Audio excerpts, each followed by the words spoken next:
shit. The second they can hear and see us, my my VTube studio fucking crashed.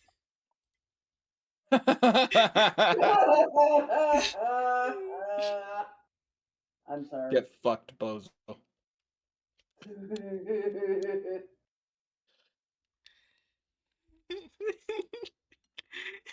Now it's just you guys.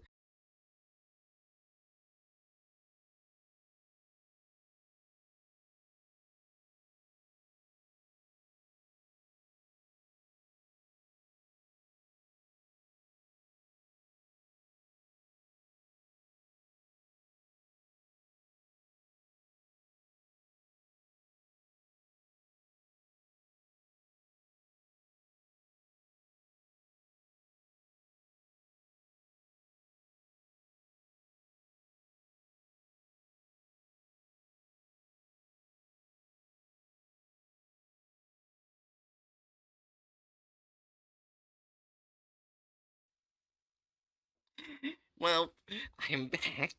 Apparently, my model caused it to crash. It could not handle the Andy and Lele skin. Oh my gosh. So, I know I've talked about this before, but basically, me and the person I talked about before about the GOI uh person who wanted me to do videos more often and everything, we both reconciled. He understood his mistakes and whatnot. So that's good. I'm confused. What? The Remember, very excited fan that would get a little yeah, overexcited and Oh, okay. harassy. Okay. yeah. So, good news is, in return, he did some incredible shit. Some of the stuff that we put in, not enough info for international group of interests, because of language barrier being really bad. He fully translated the stuff for us. Oh! Wait, Oh, seriously? what? Yes. Okay. Oh my gosh. Secondly, he found out from old stuff for Detective Void is that Detective Void is actually the character itself is supposed to be a conspiracy theorist. Kind of like Oh. Alex Jones. Kind of funny how I just said it last time we talked about this group. It makes sense how many of his things are inaccurate then. Yeah. And lastly, the ultimate thing that they did as a redemption, and I'm very thankful for, is I'll have to make a new list. They found all of Detective Void's old videos. Apparently, he never deleted it off Facebook. Hmm. Meaning, all the ones that are gone, we can watch them again. Sweet. Yeah. So I don't yeah, know how. I don't know how much I'm looking forward to that, but sweet. yeah. So yeah, no, like, see, they did really well, and so yeah, basically, I just want to say, so I've talked about that before, and yeah, they're no longer an issue. They've redeemed themselves and done really great work. Sweet. Amazing work. Yeah.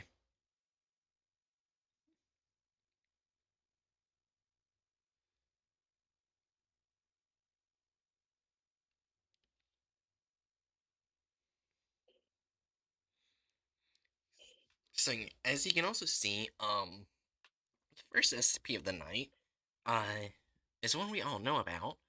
Is the baby boy to the SCP Wiki, 999. Yes. I'm worried. Right. I can see why. So I guess Yeah. so I guess that's the thing. Like, if If Void is supposed to be a conspiracy theorist, how do we continue this? That's a good Like, question. he's obviously doing conspiracy theory ass shit because that's the character. So Yeah. do we judge the character as if he's doing this correct, like wholly? Like, do we eat the onion, or do we like go into this with the understanding that, oh, this is gonna be conspiratorial, and thus judge it less harshly because the point is to be making fun of that? Hmm. I will say the character may have originally been made as a conspiracy theorist, but he doesn't really show himself that way. Mm, I think he shows it more in his older works. Hmm, So maybe that's how he acted in his older works and not as his newer works as much. perhaps. Hey, Rando. Yeah, hey Rando. I think he Wait, tries to make himself vaguely look like a conspiracy theorist so he can get away with saying more things that are inaccurate. Hmm.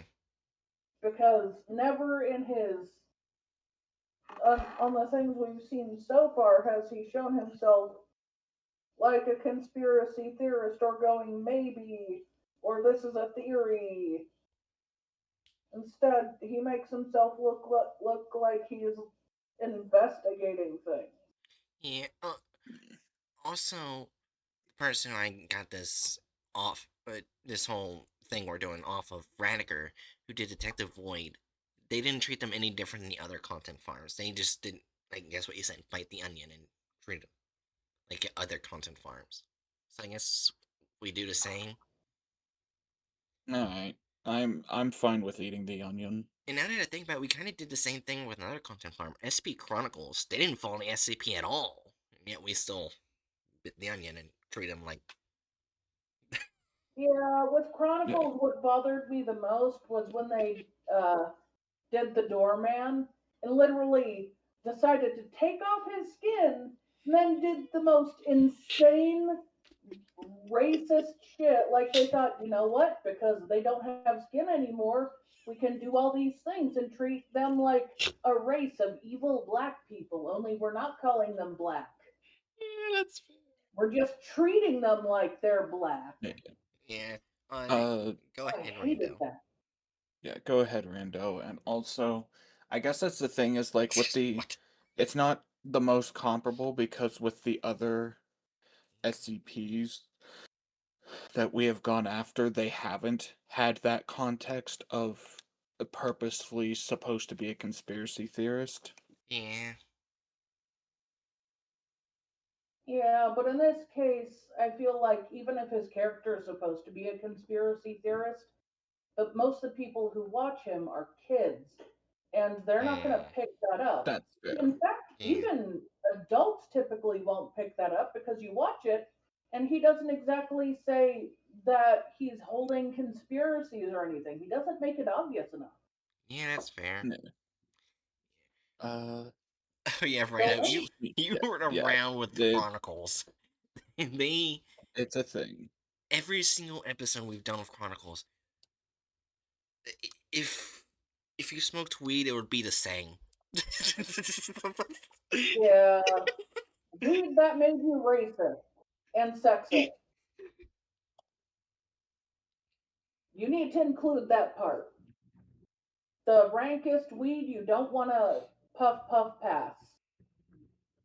Normal puff puff pass helps break the barriers down. That one builds them up. Do also, not puff puff also, pass. Okay, Rando, so you already know my answer. I would just okay, ultimately say kill him. so game quest. There's an innocent man. If I kill this man, I get a quest allowing me to kill a gang and their rich snob boss. Should I kill this innocent man for the extra quest line that lets me do this?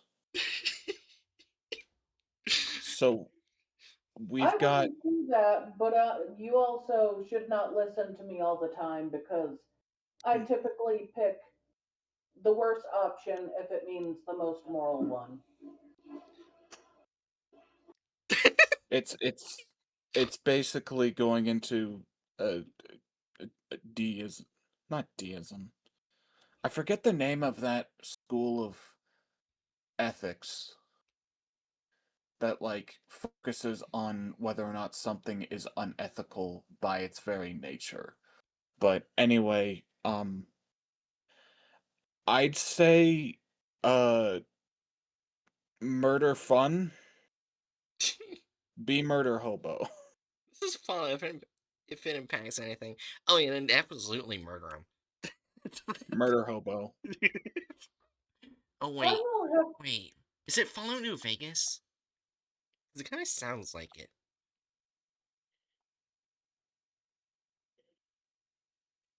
What Damn were you it. about to say, Jerry? I was going to say that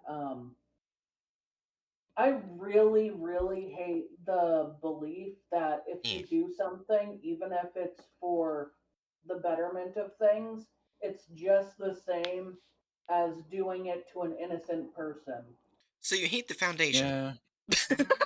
No, not that. I'm saying like what I'm saying is the belief system I think Hatchet was talking about was basically the belief that if you kill an intruder, it's the it's just as bad as killing an innocent person. There is a belief Wait, system like that, and I do not like it.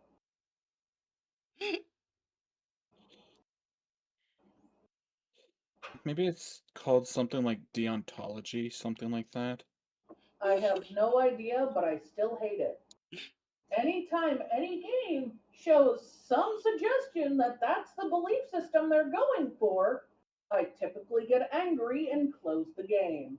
Fair enough. I'm sorry, I just had to say the Foundation joke.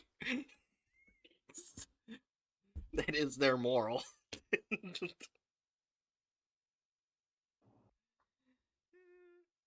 Also, the last thing I'm gonna announce before we start, I just remembered. From now on, everyone knows I'm gonna do collect on the clips for every month, and then basically make it into a video, like the best of February, January, and stuff like that. Best of Nice. January is already done. I'm just Ooh, waiting for the thumbnail. Um, Yoi.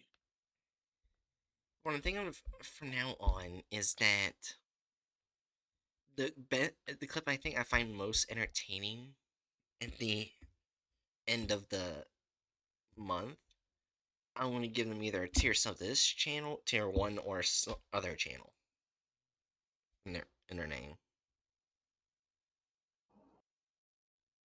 Okay. Oh I'm Jesus confused. What? Christ! What the fuck? you okay there? I had an encoding overlord and that shit went full on robot for me because of it for some reason. Hmm. What I the hell's love going? that. What the hell's going on with my computer? Magic. Anyways, yeah. So yeah. Speech check. Okay, killed him. Fair enough. So yeah, basically, if you guys wanted to hear one gifts of this channel or another channel, uh, get a good clip for the end of the month. Anyways, on to the content forms at hand. SCP-999, aka the Tickle Monster. Object class safe. Special containment procedures. 99 is allowed to freely roam the facility should it desire to, but otherwise it must stay in its pen either between 8 p.m. to 9 p.m. for sleeping or during emergency lockdowns for its own safety. Subject is not allowed out of its pen at night or off facility grounds at any time. Pen is to be kept clean and food replaced twice daily. All personnel are allowed inside 99's holding area, but only if they are not assigned to other tasks at the time. If they are on break, subject is to be played with when bored and spoken to in a calm, not threatening tone. SCP-999 appears to be a large, amorphous gelatinous mass of translucent orange slime, weighing about 54 kilograms or 120 pounds, with consistency similar to that of peanut butter. Such a size and shape is easily malleable and can change shape at will, though when at rest, 99 becomes a rounded, oblate dome, roughly 2 meters wide and 1 meter in height. The surface of 999 consists of a thin, transparent membrane similar to that of an animal cell, roughly 0.5 centimeters thick, and is highly. Wait, Huh? Aaron, Jerry did it? Yeah, okay, that's your Oh, for yeah. So it screen wasn't just froze. me. what? Oh, for fuck's Your- sake! What? Yeah, Thank like you. you disconnected from Discord and then came back. Without video. Also, I want to rob my character, which no one can tell why, since apparently me and Hatchet's avatars are loading. Yeah, they're not loading. What the fuck is But for going on? those Discord. who remember, my character is holding a can of yuzu juice. That sounds nice right about now. Hmm. Yuzu is delicious.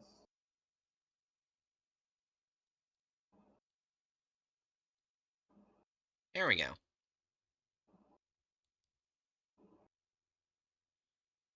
What's going on?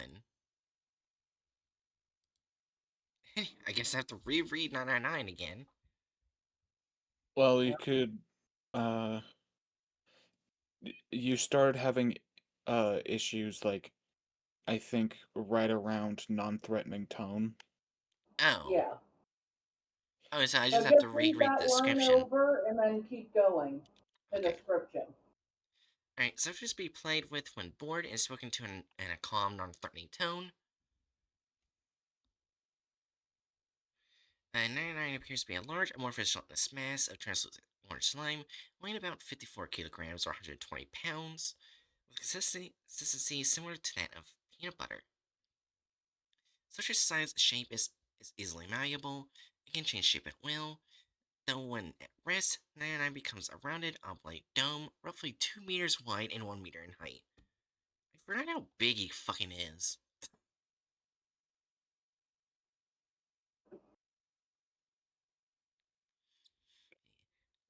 The surface of 99 consists of a thin, transparent membrane similar to that of animal cell, roughly 0.5 centimeters thick, and is highly elastic, allowing It's a 99. Minecraft. It'd be a Minecraft bed if it was like 0.5 meters tall. Yeah. He's the height of 2 Minecraft beds stacked on top of each other. Wait, so does that mean he's bigger than me? No. Oh. What the? Aaron, are you 1 meter tall? No. You're taller than 1 meter, right? Maybe? I don't know. Oh, for fuck's sake. How? Okay, freedom units. How tall are you? 5'6". You are taller than a meter. Holy fucking shit. 1 meter is 3.2 feet. I don't know, Aaron might be a midget. David has Ugh. just suggested Erin might be a midget, so she might be under 3 feet tall. Hey! I'm pretty sure that's not a good word to use. I think they were saying it teasingly. Well, yeah, but like the term is. Anyway. So 999 is 3.2 feet for those who don't understand 1 meter. And they are 6.5 feet wide.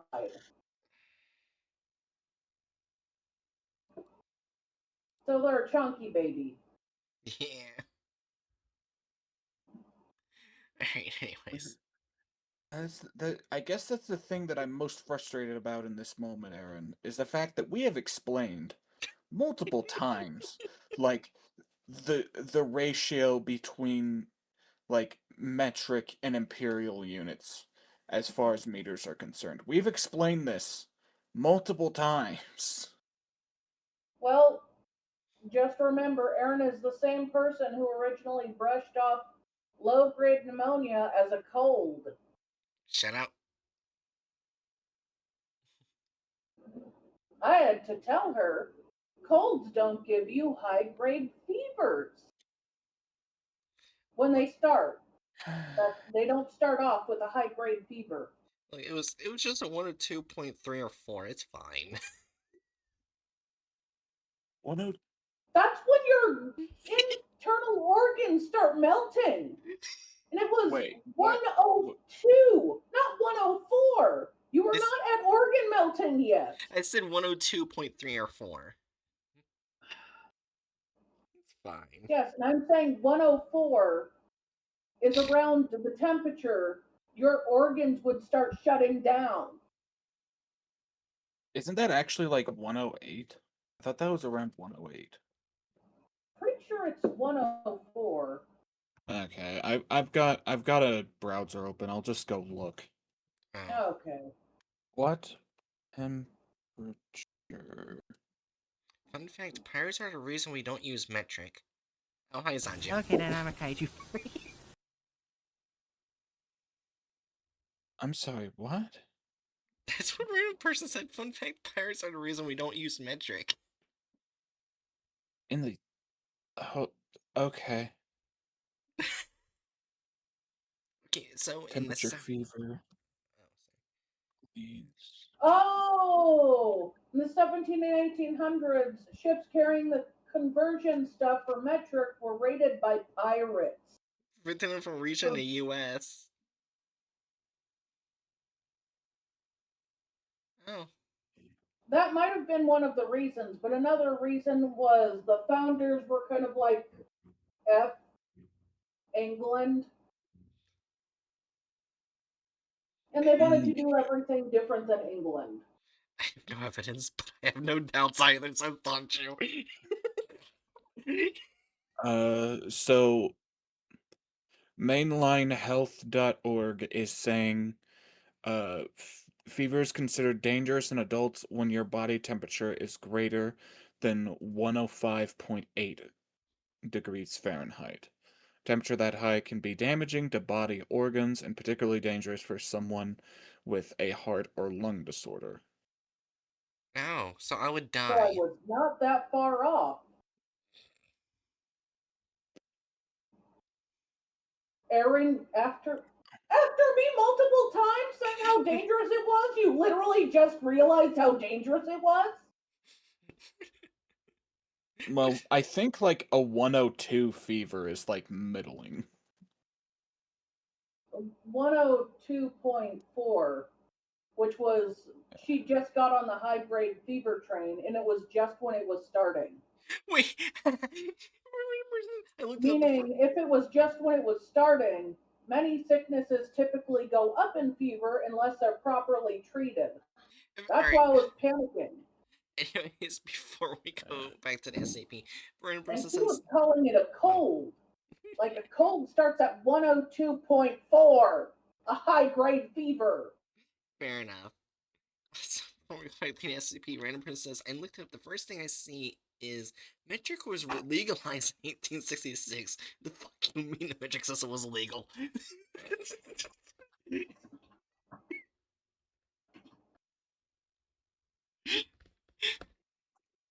The metric system was illegal at some point in the US. The thing is, I would not be surprised if it was. Huh. That's wait, so if your fever was 102.4, that is literally right on the starting point of high grade. Are you serious? Yeah. High But grade, yeah. low grade fevers between 100 and 102.3, and then 102.4 and up is considered high grade. Aaron, don't say fuck yeah. Like I said, That was when your sickness started, and when someone starts being sick, that means it's going to get higher if you don't immediately treat it. Please don't treat it like, well, it wasn't the bad melty thing. It meant it could have gotten there very fast, very easily, if not properly treated. I want to shake you until common sense falls in. I don't think shaking the baby will give them common sense. Hey. I know, but I can wish. I know it won't work. Anyways, back to the Uh, SCP at hand. Alright. Is highly elastic allowing that? Remember, Aaron, if a fever starts at a bad spot, it's going to get worse if you don't treat it. Alright.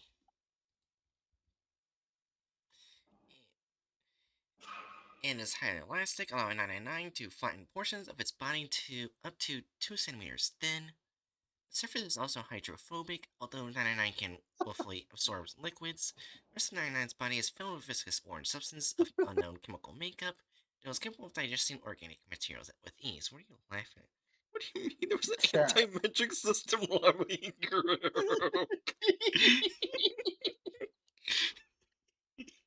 I ain't using no European method to measure my things. We measure things in feet, and that's what the founding fathers intended. Well, random person, the anti-metric system lobbying group is literally just let's simplify it as anti-European. Rockefeller gave them funding. Oh my fucking god, Are you really surprised Now, Rockefeller gave them funding, random person? I mean, to me, I'd be thinking he'd have like better things to do, like union busting or something. Why is he spending I his time? remember he was crazy and rich and a jerk off. but Well, why? yeah.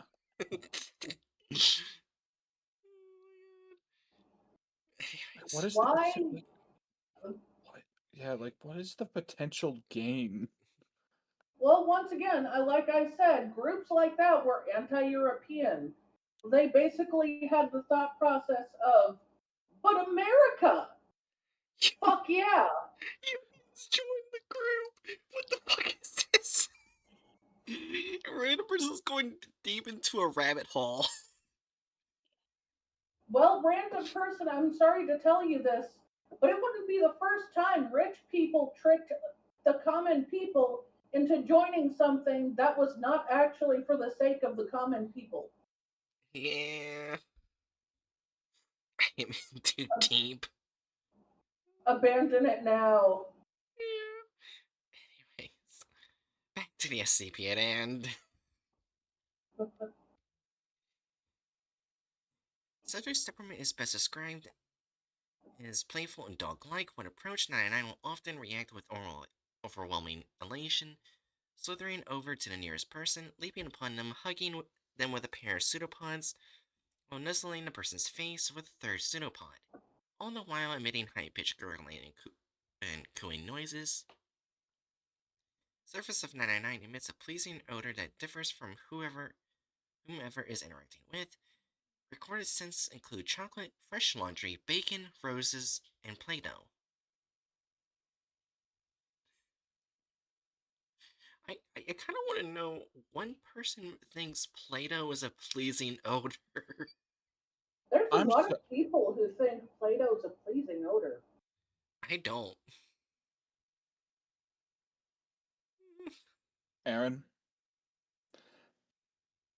I'm sorry to tell you this, but we can no longer be friends. Wait, I just realized the Play-Doh is trademarked. It's a trademark next to Play-Doh. I mean, yeah. I never I like noticed to you put smell that in the Play-Doh. It's article. good. Play-Doh smells good. It tastes good. What the fuck? Why are you Don't eating eat it? don't eat it. Don't eat it, but it tastes good. I didn't say I was eating it. Hey, Aaron, Bubblegum tastes good. Does that mean I'm eating it? No. Rain Too late. versus 2. Like several For several years. years.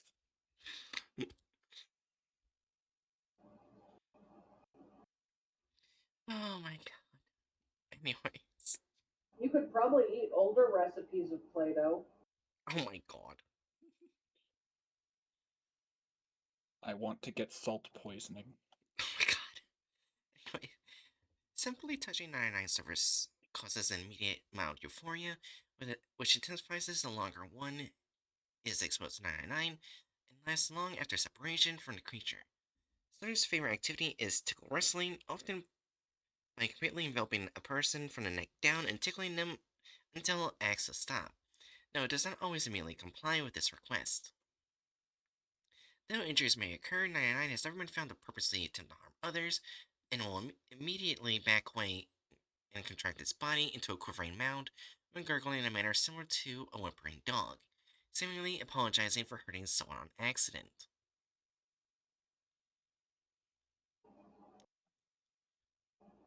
When a creature will interact with anyone, it seems to have a special interest in those who are unhappy or hurt in any way. Those suffering from crippling depression or PTSD, for example, have reported having a far more positive outlook on life after multiple interactions with 999, and possibility of manufacturing antidepressants from 99 slime is currently being discussed.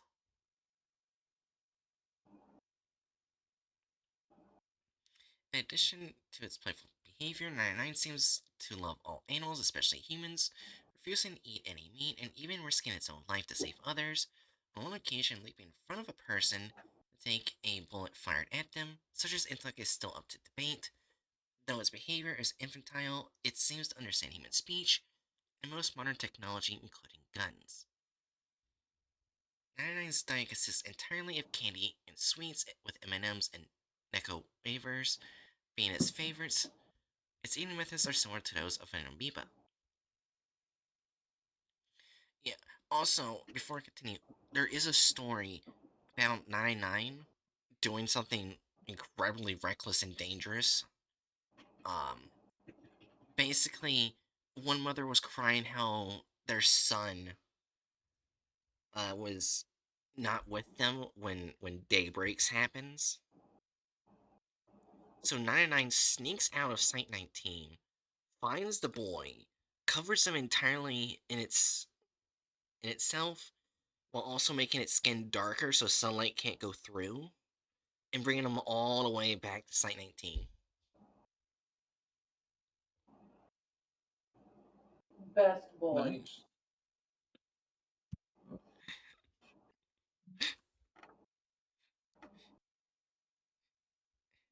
Addendum SCP-999-A reminds you all staff 99 is not to consume any caffeinated soft drinks of any kind. Last week, someone gave 99 a can of cola along with its unusual breakfast. Not only was it literally bouncing off the walls for her half an hour, the carbonation made 99 visibly queasy afterwards and refused to move or eat the rest of the day. 99 was thankfully recovered since. The staff member in question has been reprimanded. Doctor redacted.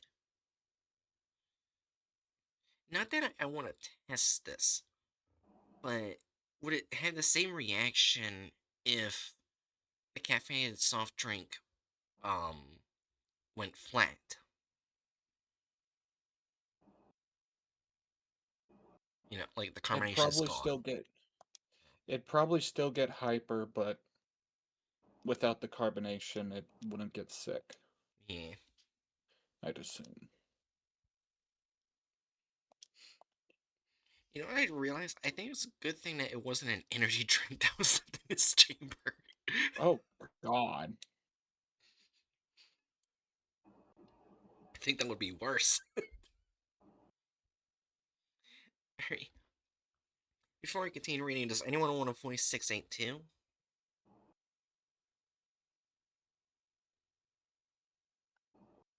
Wait, that's a what? That's a thing? Yeah, 682 is in the article. It speaks.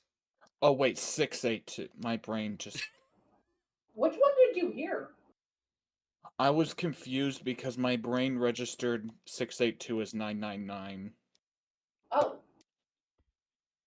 I can I can be 682. Alright. Addendum SCP-999-B. Followers report from an experiment in which 682 is exposed to 999 in hopes that it will curb the creature's homicidal rage. 999 is released in 682's containment area. 999 immediately slithers towards 682. 999 gurgles. What is that? 999 moves in front of 682, jumping up and down like a dog, jumping up and down in a dog-like manner, while calling out in a high-pitched squealing noise. I'll stay. 682 I'ma moves. step on you. Oh my god. 682 immediately steps on 999, completely flattening 999. Some swear about the important experiment when 682 started talking again. What is this? I feel good.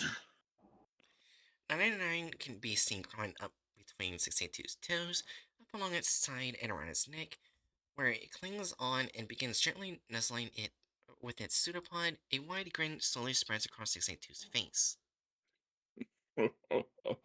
Feel so happy. Happy. Happy.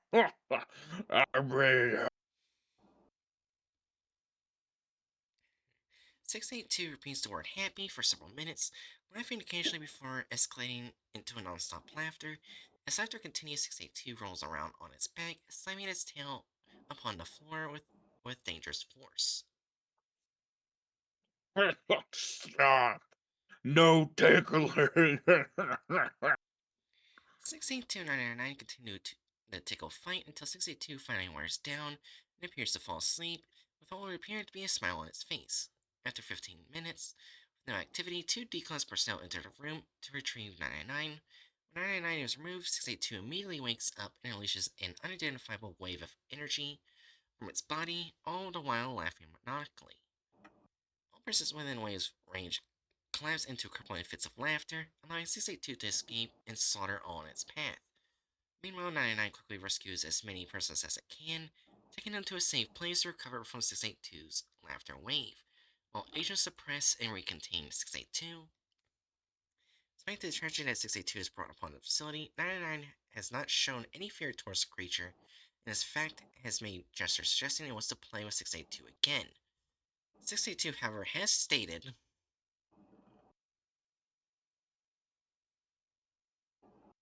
Let's see. Where? Oh, that feculent little and die. The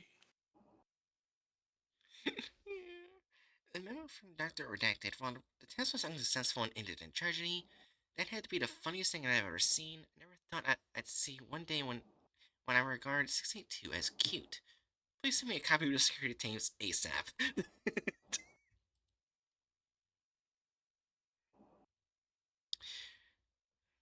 Also, this isn't the first time they tested something extremely cute with 682. There was actually one where 682 was ultimately terrified of it, which was a bunny. Because the bunny eats anything it sees, including itself, and it somehow comes back. It can't really be explained. It's odd. But apparently, 62 was so terrified of it, it literally evolved to the point that it would just cling to a corner. It stayed there until it was removed from the room. It didn't want to move Good on anywhere that, close to the bunny. bunny. Yeah. Good job, bunny. Also, I forgot to bring up the list. So give me a moment.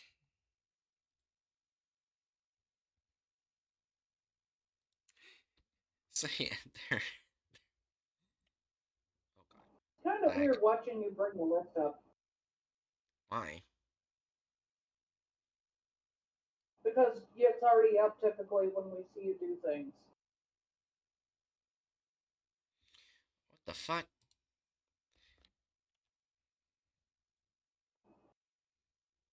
Is everything all right? Apparently, some reason I'm it's fucking up.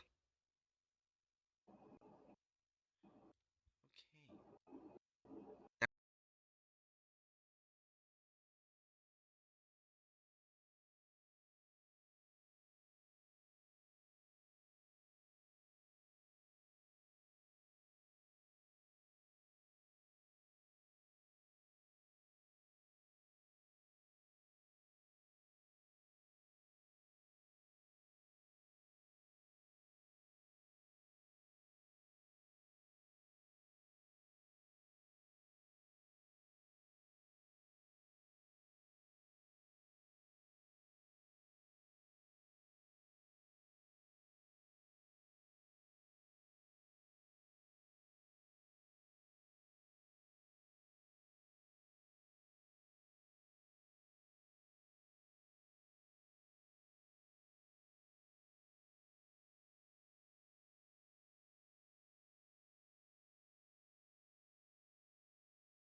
Your Leave or computer. click off.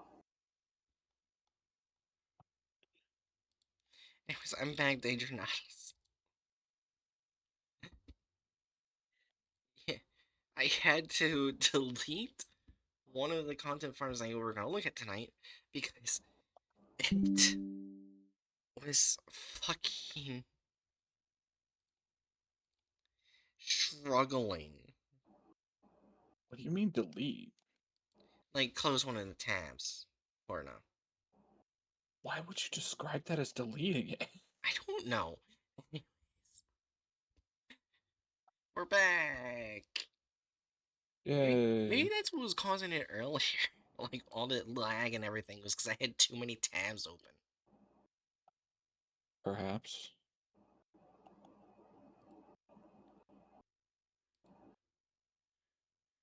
Alrighty.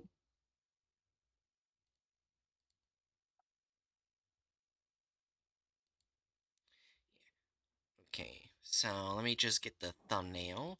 I think everyone's ready for the best thumbnails, right? Sure.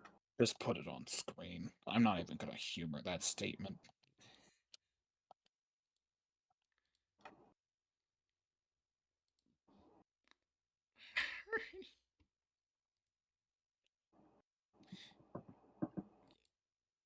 Thank you. Thank you, Discord, for fucking working. You okay there? No, Discord's being a bitch. Then again, is that any new? Alright, in 3, 2, 1.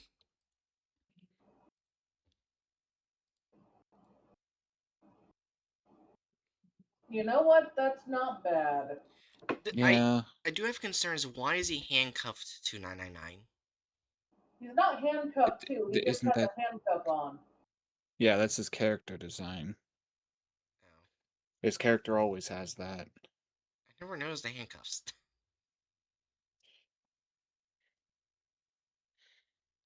I I think this is 0. I also think it's a 0. It's just 999 being a cute kid.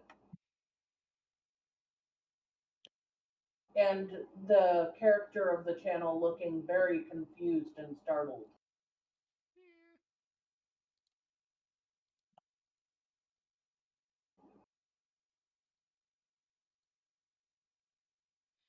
Alright, so let me just go ahead and... I'm not sure why I was not expecting a 0.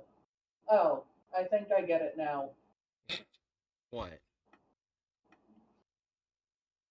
why I wasn't expecting a 0 on the clickbait. Okay, so Professor Snyder is the creator of 999. And they wrote that, yep. They kept the license. Nice. I'm pretty sure it won't be hard to keep all the characters in the article. Not really many. Yeah. Spilled their orange juice outside the foundation.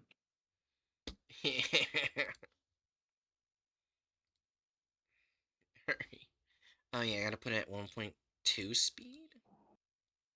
2.5 speed. I forgot. Because I remember we put it at 1.5 and it was just absolute hell. I don't think we want to remember that. Until I hatch it, we don't. Alright, we ready? Yep. The fuck is that? You okay there, Hatchet? I'm never okay. Oh shit. What? What? I just remembered that my mom was going to need my help with something around this time. So Oh. I'm gonna be back in a half hour or so. Okay. Oh. Should we I wait? No, it's fine. Y'all can continue without me. Alright. Oh, okay. Alright. Then, starting it in 3, 2, 1. I'd like to present you with these exclusive shots of an SCP object. I managed to get close to its containment area, don't ask how. You see that orange puddle? That's the son of the devil.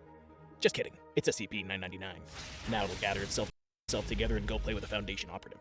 SCP-999 is known as the Tickle Monster. It's allowed to roam freely on the territory, which is why I was able to get these Is it just me or does his voice sound different?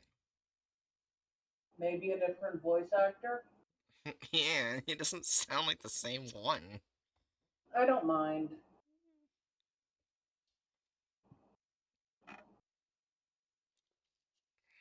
Yeah. Alright. 3, 2, 1. unique shots. As you might have guessed, the object belongs to the safe class. Actually, that's not really the case, but we'll get to that in What? due time. SCP-999 looks like orange jelly. Hold on, what do you mean that's not really the case? That is the case.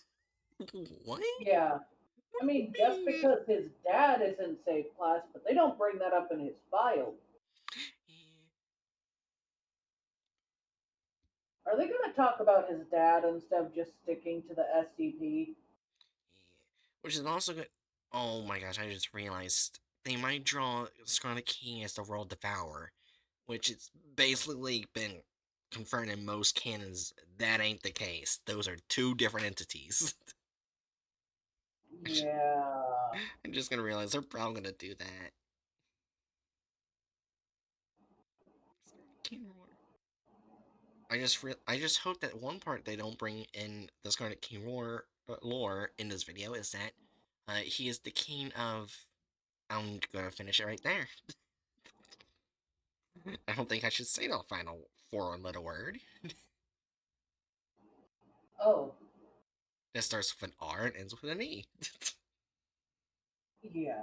3, 2, 1. This gelatinous, translucent orange mass weighs about 54 kilograms, or 120 pounds. It can spread over a surface in a puddle 2 centimeters thick. In its usual state, the object takes the form of a slightly flattened hemisphere with a height of 1 meter and a width of 2 meters. Generally, it changes its shape depending on both its desire and the Please say what situation are at you hand. doing to The the object's boy? completely amorphous body has the viscosity of peanut. That is not what his pen looks like. He is not in a jail cell. His pen is more like a bedroom, right? Yes. They just put. Because he's like a child. Yes. There's another Viscosity of reason why peanut it's. butter. Oh, god damn it. There's another reason why it's not a prison cell. He can go through it. That's valid. He can just slide through. He doesn't have organs. Like, oh, I mean, he does have the pseudopods. Also, why do they put a chair in the cell? I feel like although he is a child, the, how would he sit on it? I think it's maybe more of a bench than a chair. A bench is a type of chair. Like the deer. The person works if he thinks it works. No. Don't mistreat the baby boy. But just so everyone knows, this is not what his bedroom looks like. I don't know if it has a bed, but it probably doesn't have a bench. I mean, I could see a bed more likely than a bench. At least with a bed, they could cover themselves and they wouldn't like break apart or go through it if they tried to sit on it. Right.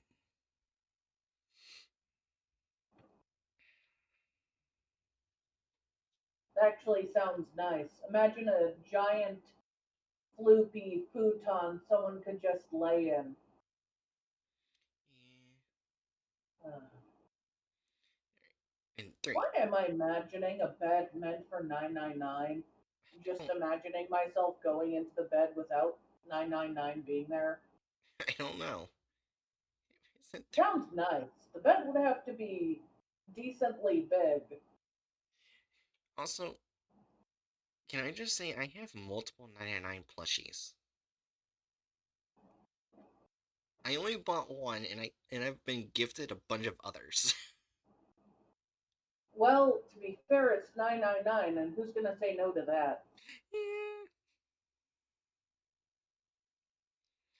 The main problem is I live in a house with a bunch of dogs, meaning I can't cuddle it while I sleep, because I'm most likely getting. Oh, if you try to cuddle it, the dogs will come after it. Oh no, most definitely. Oh, Especially Busta. He tears them up. He tears apart toys as if they were living creatures. Yes, he would. uh, that reminds me of my one of my uncle's older dogs that are no longer in the world. She would, for some reason, take out the eyes first. She was a pit mix, and he ended up adopting her because one one friend had a litter of puppies, and she was the bully. She ended up mellowing out when she got older.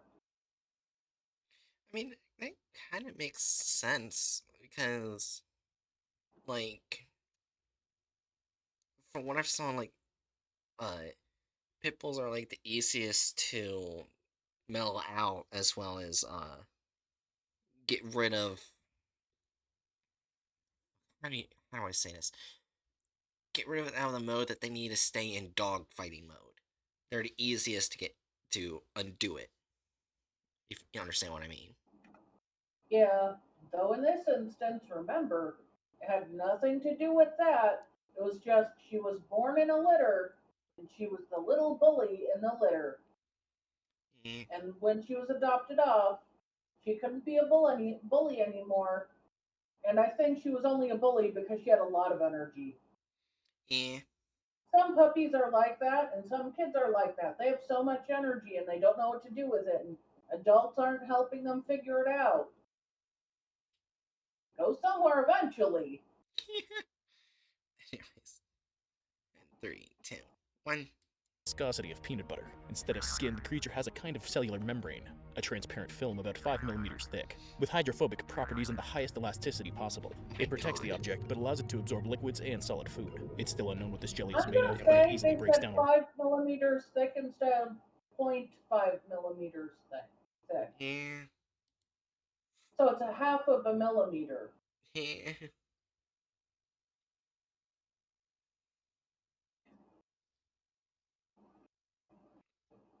Alright, three, two, one. Organic compounds. The tickle monster has no conditions of attention per se. It must be sent into its pen from 8 p.m. to 9 p.m. for sleep, or when movement restrictions are imposed in the zone in the event of an emergency. During daylight hours, SCP-999 can move around at its own discretion. It's forbidden from leaving the complex's territory. The pen is kept clean. His food, which they change out twice a day, is placed inside. By the way, Can I just say right now, the previous voice was far more entertaining than this. Yeah. It sounded like a salesman. Yeah, but at This least type it of was more sounds Phil. entertaining. Hmm? I said, but yeah, but at least it was more entertaining. Yeah, it was. This just makes me depressed by hearing his voice. I don't remember the previous voice is the main voice, yeah. So who the fuck is this brick?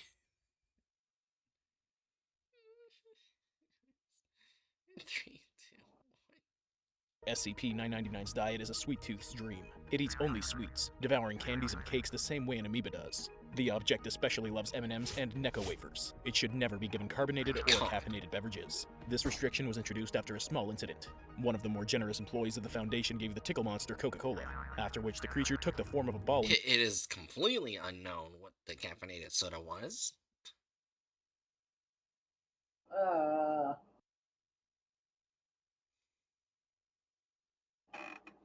But anyways, Bounced around the zone for half an hour.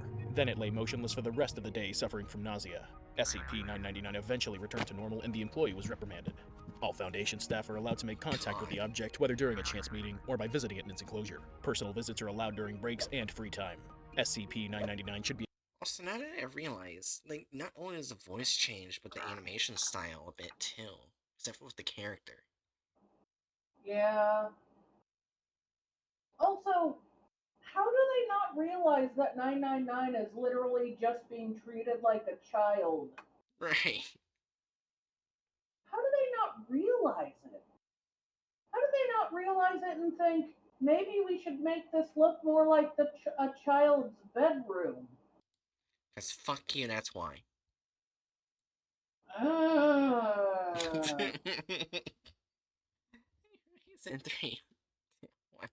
addressed calmly, and it's forbidden to force it to play games. When you talk about playing with SCP objects, at best you're reminded of the Saw movies, except, rather than the main villain John Kramer, you're his victim instead. What then What? is so special about SCP-999? You can already tell from its nickname, the Tickle Monster. The fact is, touching the object evokes euphoria as What living the things. fuck? It's been established that this is due to the psychological, not chemical effects on the nervous system. What? This in fact increases proportionally with the What? What? It felt like it looked like instead of getting touched by 999, it looked kind of like they were being touched by an orange bone. Yeah. Why? I don't know. Also, apologize for a sneeze. What? I sneezed. I said apologies for a sneeze. Anyways, in 3, 2, 1. duration of contact, and persists long after contact with SCP-99 ceases. The Tickle Monster takes an interest in all living creatures, particularly humans. Its behavior is reminiscent of that of a playful dog. It goes out to meet the person and embraces them, enveloping them in pseudopods. All the while, the object makes noises like a pigeon cooing. It strokes people's faces and loves having tickle fights. In those cases, SCP-999 envelops the employee from the neck down, tickling them and causing a violent euphoric reaction. The creature lets the person go if they ask. However, sometimes it doesn't obey, which can lead to minor accidental injuries. If this happens, the Tickle Monster moves aside and takes the form of a ball, trembling and whimpering, as if apologizing. Oh my god, that face. Well, yeah, because they're a child. They're just trying to have fun, not injure people. Called empathy. Why am I lecturing the person like they can hear me? SCP-999 has never intentionally harmed a living creature. Moreover, it doesn't eat meat, and is ready to protect people at all costs, even to use itself to shield them from bullets. The creature was particularly interested in Foundation staff who suffer from post-traumatic stress disorder or depression. Wait, what? Hold on, what the fuck? Hold on, I'm gonna go back a bit so you can hear this. Suffer from post-traumatic stress disorder or depression after I can't remember, it's been a while. Oh yeah, a person suffering from crippling depression and PTSD, for example. Okay, he didn't say PTSD, that's why I got confused. He did say PTSD. No, he said it the fully outline. I was expecting him to say the abbreviation, not the full on. Oh, Right. your Yeah. brain didn't fully get it. Yeah, my brain was like, what? Huh? I was like, oh, okay. It took me a second. The gears were turning. Anyways,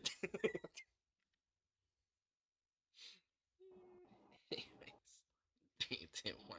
After contact with the object, they feel a surge of vitality and a positive outlook. At the same time, the creature also uses some kind of aromatherapy. Observations note that the object exudes pleasant odors that change depending on the person it's in contact with. The reports mention the aromas of fresh laundry, chocolate, and roses as I'm sorry. Of all the laundry you choose tidy whities with What? Why? with Why clips. the underwear when it pertains to a child? This makes me uncomfortable.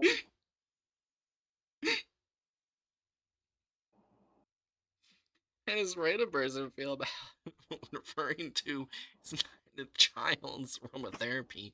The fresh laundry is a pair of tiny whities.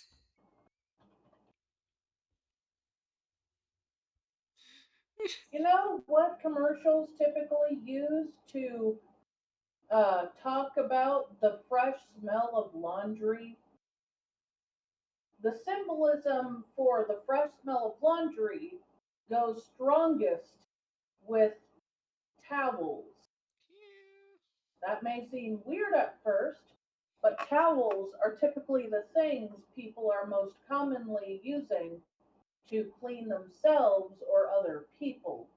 And thus, when it's clean, it's most strongly associated with the smell of fresh laundry. That's why so many laundry detergent commercials stick to the visualizations of fresh, clean towels.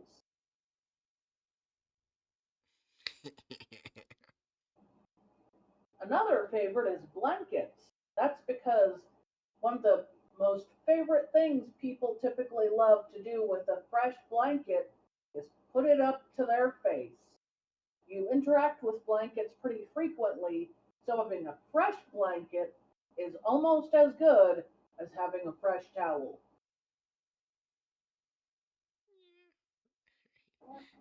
I'm sorry, I went to that tangent about symbolism, but the point is I was trying to make is there were multiple things involving fresh laundry they could have used before underwear. In Yeah. fact, the third most common thing that is just below uh, towels and blankets is shirts. If they wanted to go with a piece of clothing, shirt would have been the best one to use. A Yeah. shirt.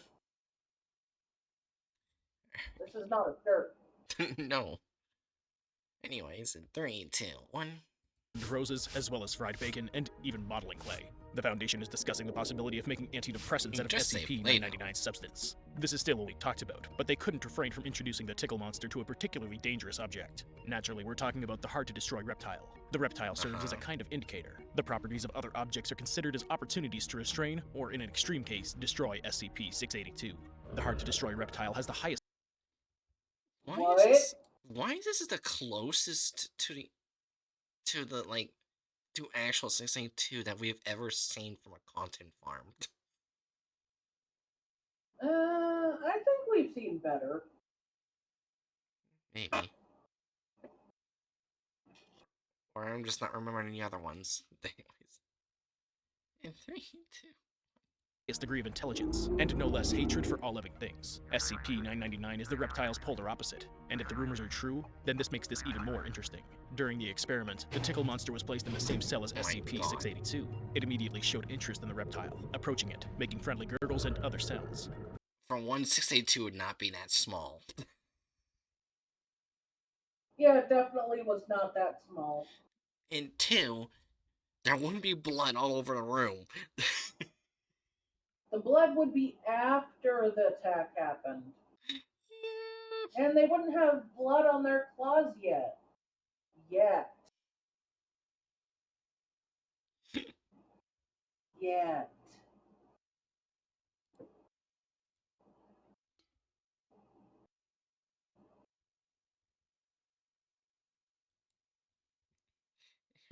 3, 2, 1. SCP-682, in its usual mood, growled something unintelligible, calling the creature disgusting and trampling it. At that point, the operatives mentally said goodbye to Happy Days and the tickle monster itself. But then, the unimaginable happened. The reptile made what sounded like a muffled chuckle, and said that it felt good. SCP-999 calmly crawled out from under the reptile's foot, wrapped itself around its neck, and started to stroke the reptile with one of its Oh my pseudopods. God. SCP-682 smiled broadly, as was stated in the report, although the structure of its mouth hardly allows it to smile in the usual sense. And then, the reptile went completely mad. It kept saying over and over that it was happy, making roars that What the fuck am I looking at right there? I think they made a persona of 682.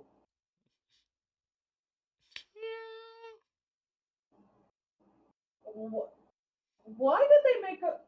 Spoof, come here. Please.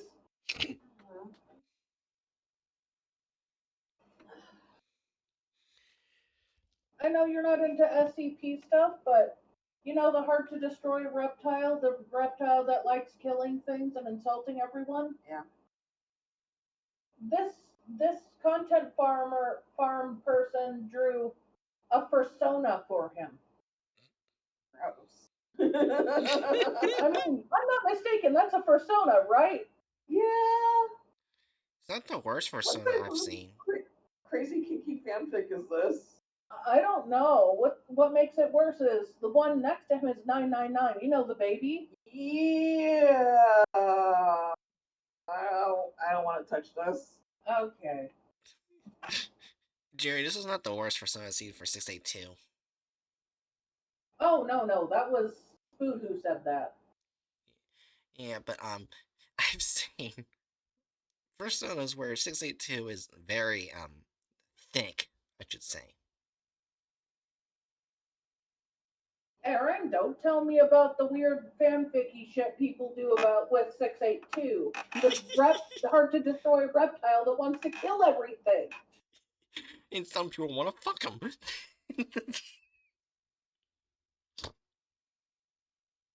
People and their imaginations. Yeah. 3, 2, 1. It sounded like laughter, rolling around and slapping the floor with its tail, after its The unsuccessful fuck? request to stop the tickling. It looks like he's poking in his insides. They're not very good at animating this. No, they're not. Yes, because we all know that 99 loves gouging his in his tickle fights. The reptile fell asleep, or entered a similar state with a smile on its snout. Really? A happily frolicking, hard-to-destroy I'm gonna reptile? message Time to get back to reality. that they drew 682s as a furry. Fair enough. During an attempt by Class D employees to get the tickle monster out of the chamber, SCP-682 jumped up, generating a powerful wave of energy that came out of nowhere. While the affected employees writhed in a fit of manic laughter, the reptile went off to kill and to destroy the Foundation zone.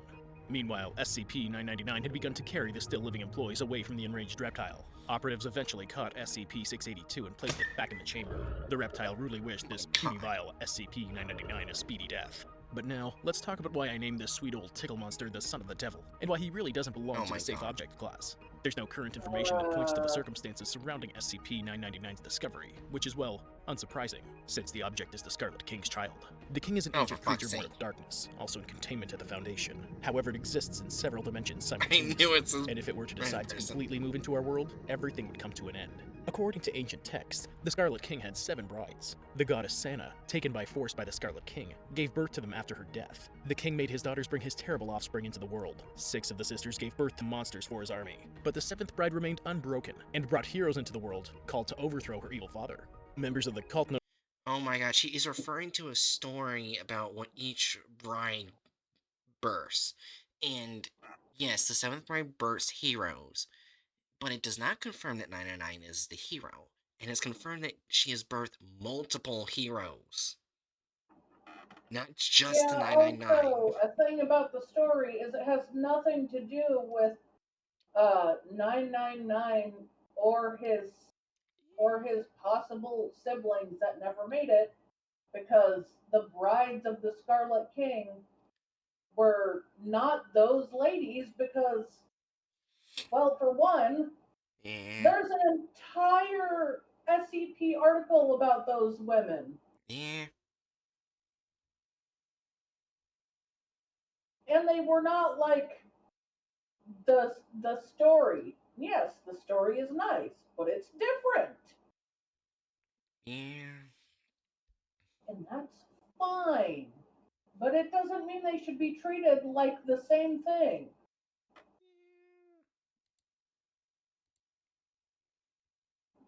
They're basically mixing lore up. Yeah. Which is really bad. And yes, it is thought that 999 could defeat the Scarlet King, but it's not believed he's from a long line of heroes. Yeah. It's just believed that because he's literally the embodiment of positivity, while his dad is kind of the opposite. Yeah. And plus, in the SCP universe, there's no one true canon. Yeah.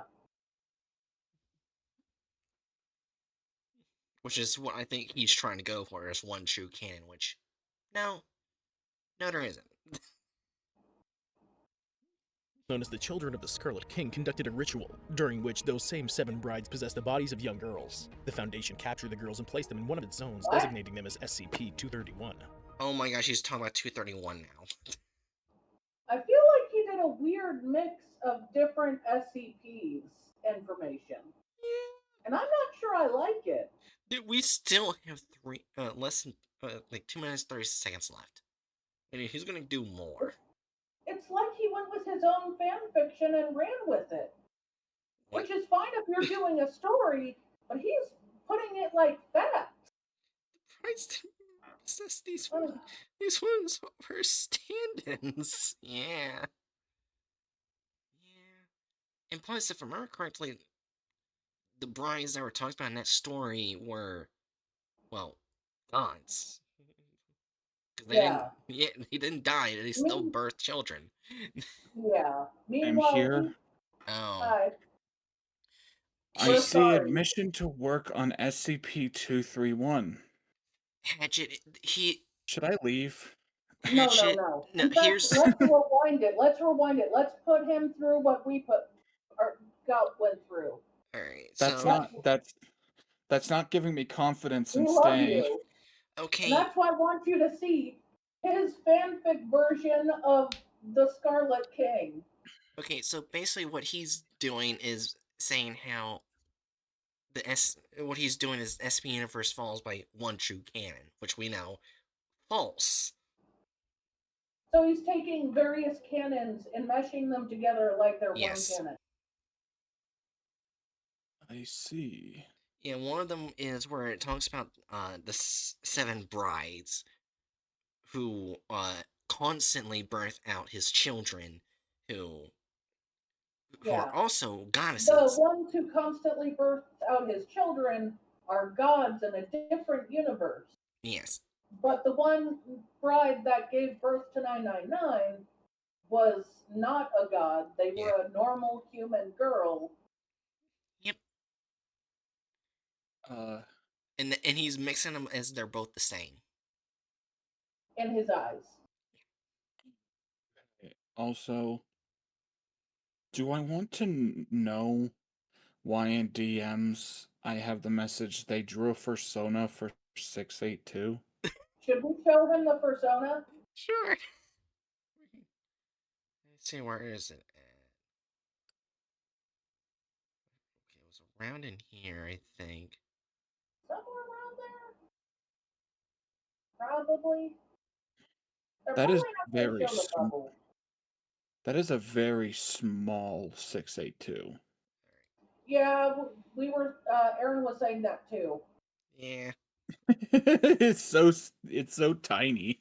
Alright, we'll let you see 682. It felt good.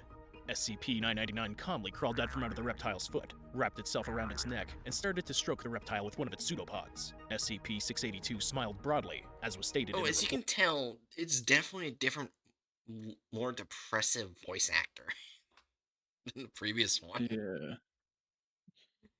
Yeah. Yeah.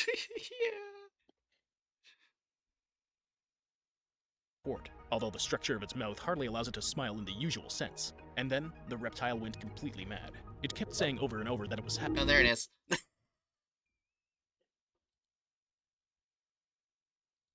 I wasn't joking. Did you think I was joking when I said they drew him in a persona? Well, I wasn't thinking you were joking. Well, now you have context. How do you feel?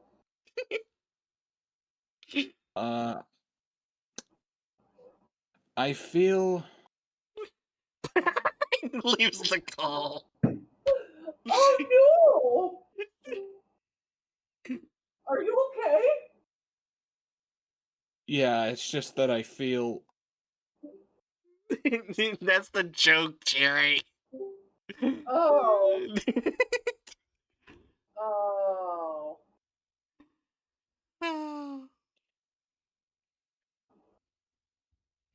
So now you get to suffer and hear the terrible conspiracy theory with us, Hatchet. why is it so big? Stop that. Stop it, Discord. Also, 999, instead of drawing his room as a room, they drew it like a little cell with a Yeah. bench. Yep. They put bars Hmm. like it would stop him. Hmm. I'm just picturing like that one scene from Reincarnated as a Slime in season 1 when he's Oh. in jail in Dwargon. I And they don't. just put a barrel over him. Yeah, I know what you're talking about. But I don't know why it went through my head where I was thinking Monster versus Aliens, where Bob wasn't affected by by things at all and just walked through them. I don't know why. I don't know why I thought that Oh, well, movie. that's good. Chew put in general bullshit. Goodish news, everyone. And it's a message saying Discord is already starting to walk back things a little. So yeah, Nice. we just gotta we gotta keep pressuring them. This is bullshit.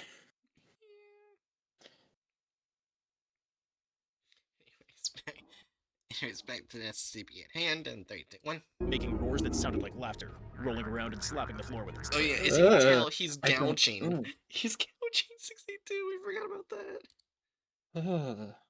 I don't. I don't like the way they animated 682. Also, instead of saying 0.5 meters thick, his skin, or rather his membrane, which is basically his version of his skin, is now 5 centimeters thick instead of a half a centimeter.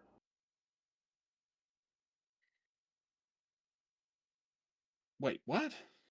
That's In what they the said in the video video. earlier, when they were giving the description, they said it was 5 centimeters thick instead of half a centimeter. Ah, His membrane, his outer membrane thing. I see. So he has 5 centimeters thick skin, basically. Yeah. That's thick ass skin. Alright. In 3, 2, Yeah. 1. After its unsuccessful requests to stop the tickling, the reptile fell asleep, or entered a similar state with a smile on its snout. Really? A happily frolicking, hard-to-destroy reptile? Time to get back to reality. During an attempt by Class D employees to get the tickle monster out of the chamber, SCP-682 jumped up, generating a powerful wave of energy that came out of nowhere. While the affected employees writhed in a fit of manic laughter, the reptile went off to kill and to destroy the Foundation zone. Meanwhile, SCP-999 had begun to carry the still-living employees away from the enraged reptile.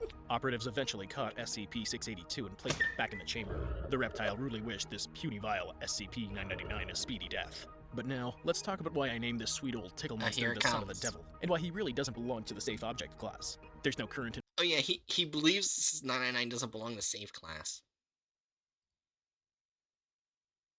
Also, I'm going to point out that I think the devil literally has its own SCP thing, and it's separate than the Crimson King, Scarlet Man, the Yeah, Scarlet King. Yeah. I the will. Red So Bro. it's kind of weird how he's like the devil, the Scarlet King. Let's be Why? honest. The Scarlet King is worse than the devil. So why the fuck does the devil on his TV have a fucking like orange pompadour? I don't know. Maybe the devil for him is an anime character. Yeah, but yeah, I'm still adamant that the devil is nowhere close as being bad as the Scarlet King.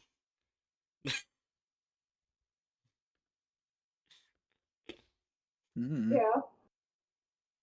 Mainly because I don't think the devil has ever claimed the crown of being the king of not finishing that. Okay. Anyway, Yeah. let's continue. Information that points to the circumstances surrounding SCP-999's discovery, which is, well, unsurprising, since the object is the Scarlet King's child. The King is an ancient creature born of darkness, also in containment at the Foundation. However, it exists in several dimensions What do you mean? simultaneously. I just re- What do you I mean also in containment? It is not contained. yeah. They do not have containment over the Scarlet King. Also there's one thing I want to say. Yes, he was born from darkness, but he was also born from pain and misery. He was born from oblivion. He was born from destruction. He was born from literally death itself. He was born in multiple different ways. It's not just one way. Yeah, and I don't know any version of the SCP universe where he is contained. Yeah, and also he's also at one point just a fucking concept. He's what? Yeah, Oh, concept. Oh, concept. that's Yeah, fair. yeah. So there's no one true way. He was born. This is And what. there's no one true form, is there? No, he has a multitude of forms. In fact, I think there's one where he's just like an ordinary human. That's fair. Yeah, yeah. I need a Scarlet King body pillow on my desk Oh my tomorrow. god. No. Anyways, Hedge, you can see Okay. what we meant by he's going by the one true canon, which now. Question: if you had a Scarlet King body pillow, what form of his would it be? I don't know. That's fair. No, the body pill is Is anomalous. It changes form. Art changes to its each different forms each time every few minutes. I'm pretty sure real body pillows cannot shapeshift. Till now. What? I'm sorry. I wonder if one of my favorite hentai artists has uploaded anything on their Discord channel. Oh my god. Anyway, 3, 2, 1. And if it were to decide to completely move into our world, everything would come to an end. According to ancient texts, Yeah. the Scarlet King had 7 brides. The goddess Here's the Sana, story taken we by talked force about. by the Scarlet King, gave birth to them after her death. The king made his daughters bring his terrible offspring into Oh yeah, and one thing we didn't tell you about that story about the Godwise is they are technically his children that he made his wives. Which is not surprising for the Scarlet King. Yeah. but that's only one version in one Yeah. universe of the SCP world. It's not the definite for all universe, it's just one.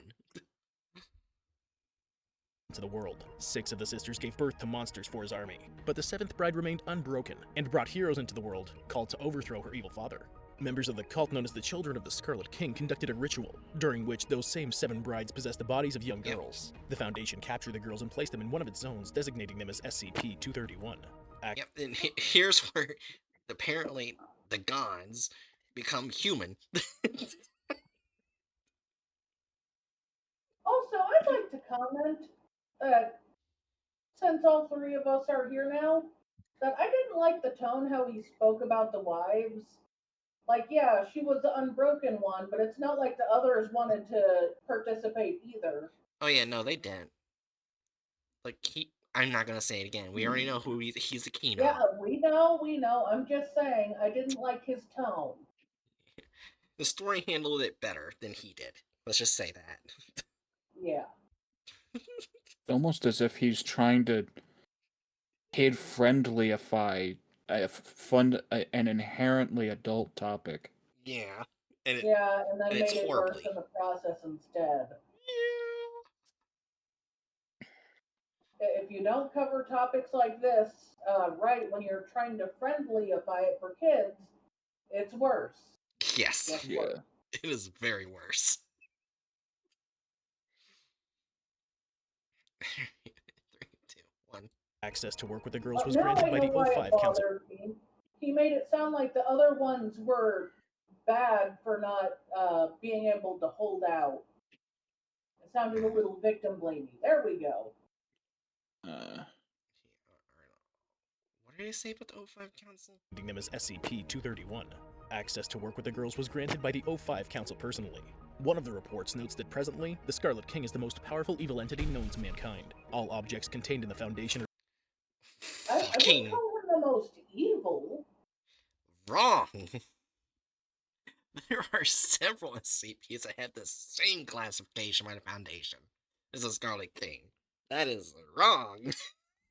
I mean, yes, they're evil, but they're not the most evil. Well, they I said the mean, I most wouldn't be powerful. friends with them, but I will say he's probably the strongest. But he's definitely not the only one in that classification.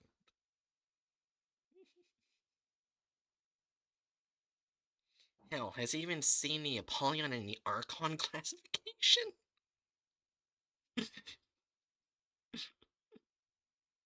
I'm sorry. Or the Chernobos? However the fuck you say that one. The newer one that came out. Huh? Kernubos, Yeah. whatever. either the king's descendants or were created by people who received power from him. Wait, oh my god. What anomalies did he put down as being related to the Scarlet King? 076 Abel? what? Abel had nothing to do with the Scarlet King.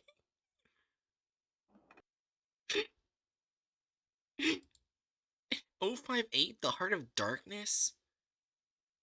Maybe. But there's no evidence. 16. Don't say maybe if there's no evidence. What's one?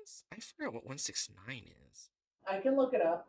Well, I already got it on my phone pulling up right now. Hold on. Oh, okay. 69.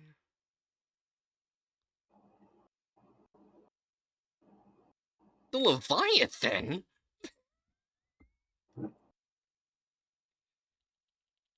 Yes. So we Sorry all for know. farting. The Shy I don't- Guy. I don't think anyone would have known you farted if you didn't say sorry for farting. I thought you could hear because the Discord registered the sound.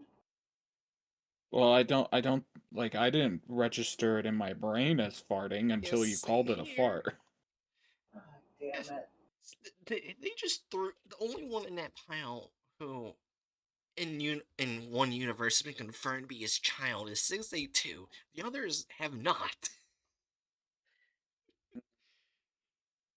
Yeah, and even then, 682 isn't his kid in every universe 682 exists in. This is just he is going by one canon only and is ruining it the further he goes. Well, that's because he's taking a bunch of canons and meshing them together and pretending it's one. Yeah. It's like, and the goddesses, that were forced into everything, willingly possessed these women who were also forced into this because that makes sense and ritual.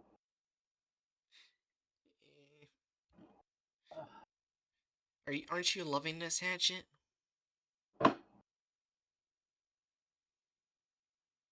Does disassociating count as loving it? Oh yeah, also for some weird reason when they were talking about the smell of fresh laundry, for the image of a piece of laundry that's fresh they used, it was underwear for some reason. Yeah, tiny whiteys, to be specific. I see. Sure, buddy. Yeah. Okay, let's see how worse this one cannon he's graying himself is going. In 3, 2, 1. Or were created by people who received power from him. In cult writings, it's said that if the seventh bride gives birth again, then the apocalypse will befall Earth. This can only be avoided with the help of the cruel 110 Montauk procedure, performed with the girl daily. The O5 Yes, Council but ordered also an no. investigation, but in order to avoid the end of the world, went ahead with the implementation of the savage procedure. We know that the seventh bride is a girl who Really looks did about just 6 years old. mess with all the cannons he could find and try to mesh it to his own version. Yes, he did. What the fuck is up with this Oni looking girl at the far left? I don't know. I'll be honest, it doesn't make him look any better on on the victim blaming that he sounded like he was doing earlier. As we all know, one of the Scarlet King's wives is an Oni. Yeah. This is an established fact Oh my god. brought to you by me right now. Oh my god. Anyways. 3, 2, 1. And that the 110 Montauk procedure includes sexual abuse of her, while the Foundation was conducting their investigation. Wait, hold. Whoa, whoa, whoa, whoa, whoa.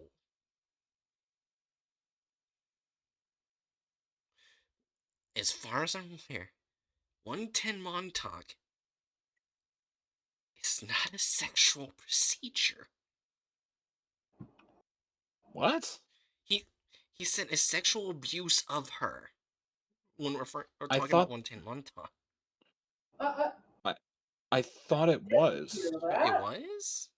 What? I was always under the impression that 110 Montauk was like repeated assaults. I don't Yeah, remember. like I remember that being a part of it. I don't think it is. I mean, we don't know the exact like specifics, but like they specifically select for people with a past of with sexually abusive pasts to perform the procedure. There's some pretty obvious implications in that recruiting Ah. habit.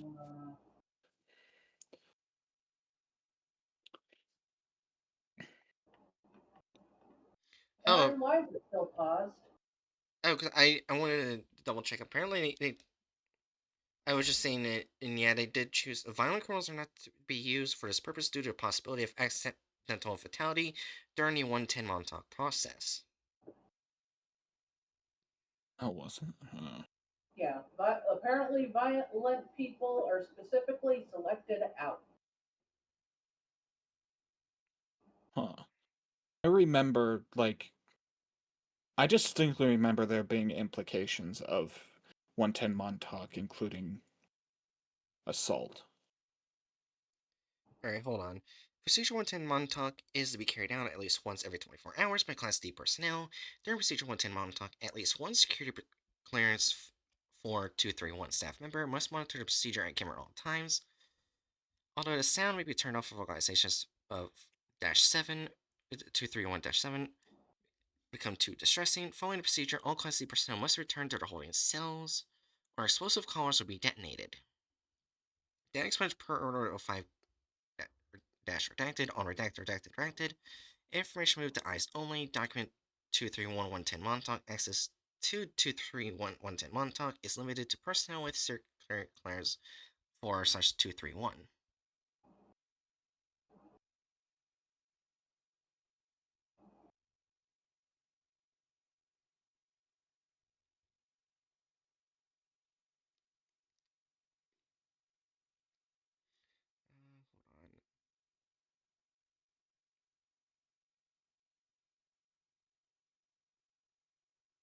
Yeah, huh. I'm with Hatchet here. Yeah.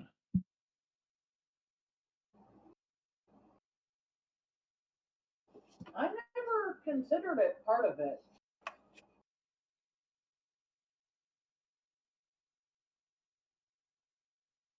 Hmm.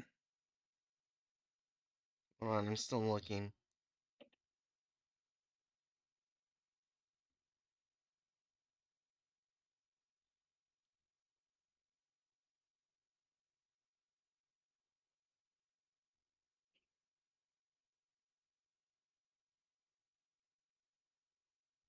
Yeah, it never supposedly fully goes in detail as to what 110 Montauk is, and it looks like document Battle 110 Montauk has been deleted.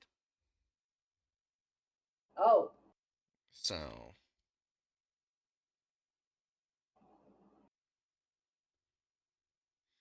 yeah, no. Yes.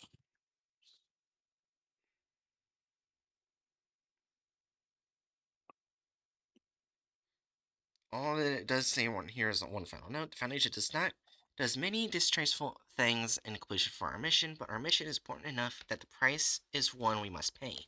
Containment of 231 is one of our most dangerous duties, not because of any direct danger to ourselves, like 682, but because of the danger that our resolve will fail. That we allow ourselves to either let down our guard due to sympathy for the suffering of an innocent, or that we allow ourselves to become monsters through the performance of monstrous acts. Just do your jobs and save the flying for your shrink. Sincerely, O5 Redacted. And also a little note under O5 Redacted, don't believe it when they say they're trying to save her. Why would they bother? They've got exactly what they want, exactly where they want it. So basically, it's just left up to interpretation. Like on how violent it is. So I guess I can't get too upset about what he said.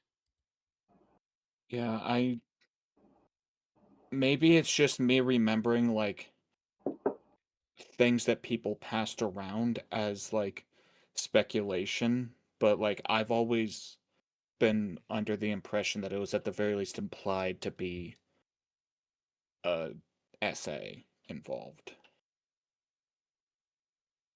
Dude. At the same time, it could be like an older version of it too. Soup dude. Wait, are they mute? Huh? I'm reading your chat.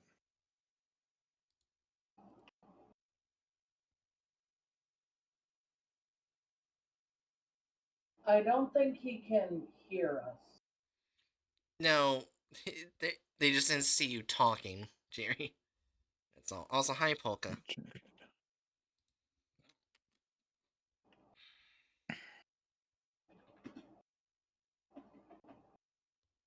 The character in the white jacket is my character named Dr. Indigo Radler.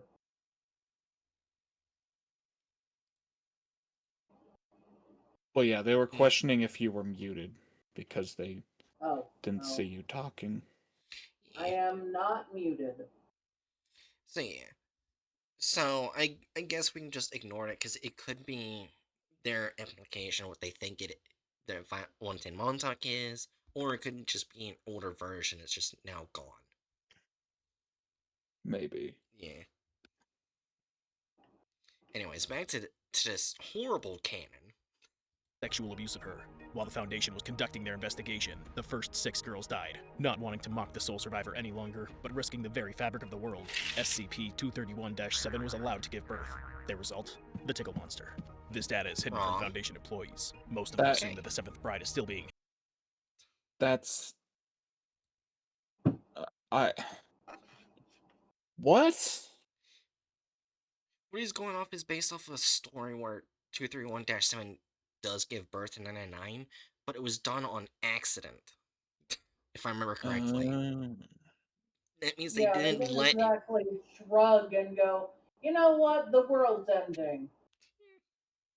I don't think the Foundation went, yeah, let's just let them do it. I don't think the Foundation would just immediately get this. Do that. This is. One of them. Yeah, it was one of the tales. I'll give them that. Yeah, And but Puka King has commented, yeah, that sounds wrong, but yeah. We still. We still have. Well, we have less than 2 minutes now, thankfully. We still have more to It's go. almost over. Held I and still abused can't in one of the believe he zones. called 999's membrane 5 centimeters thick. That's like having 5 centimeter thick skin. Man, I thought my skin was thick. Okay, phone, don't call the content farm out. Stop. Stop. It was a coincidence. It went off at that very moment. Okay. Anyways, what is going on? I don't know. I think the final, the final brain cell probably Final happened. brain cell. Oh, Right as I finished talking snap about the content farm's intelligence, it started singing the final brain cell.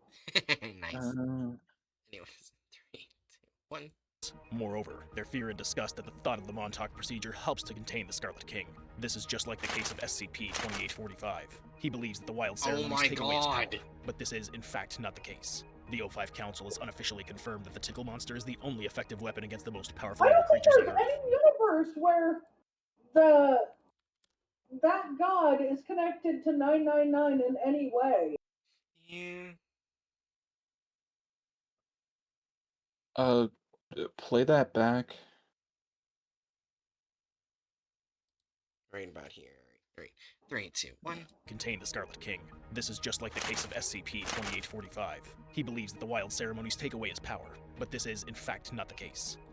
He was referring to the World They're just Devourer. comparing the two. He's Yeah, they're He's- just comparing the two.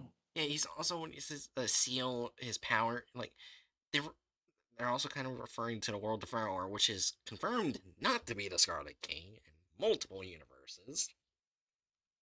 They're two separate entities. He's not. Oh. I don't think he's calling them the same thing. They're just using an example. Oh. Yeah, like he brought up what I think was the deer god. Yeah, I was thinking what the deer god is in front of.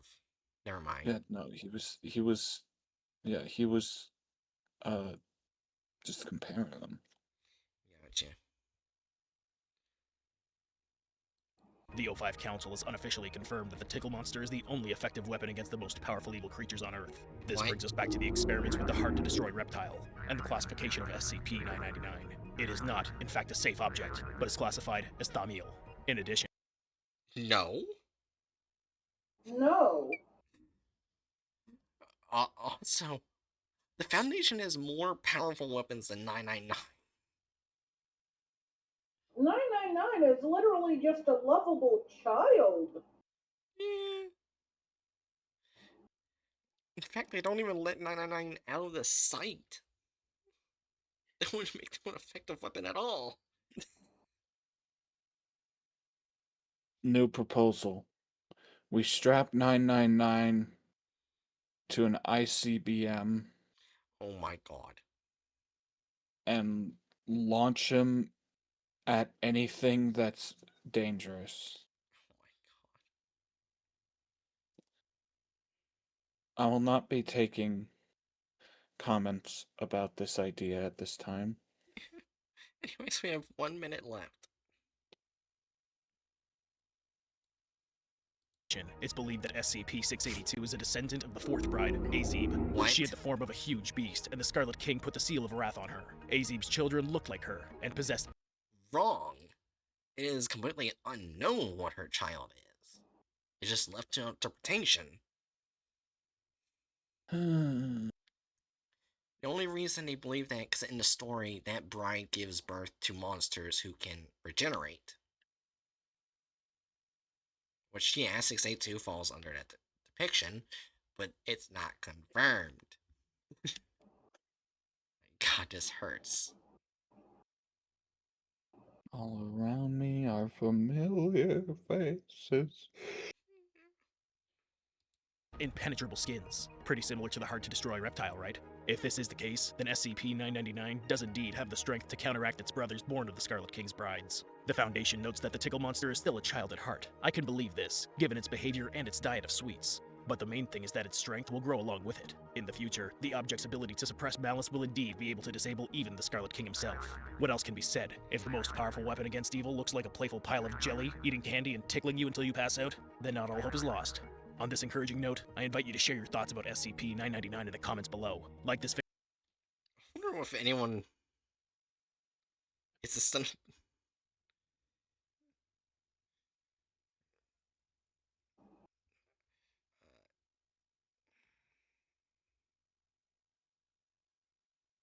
Which one was some don't... Oh yes, he's a good boy. Okay, so yeah, what the fuck was the ending? Oh no, man. They added so many unconnected SCPs.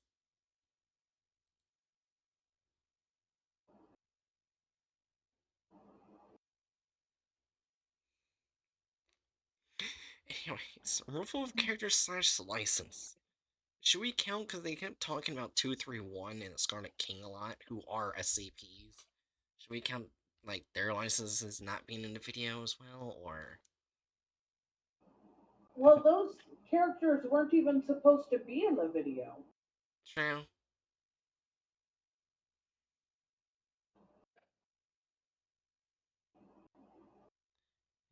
What's your opinion, Hatchet?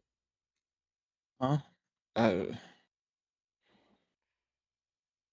Oh, fucking no. I was just wondering if your opinion we should count the licenses for Scarlet King in its in it. Probably, 231. probably not. Ah, okay.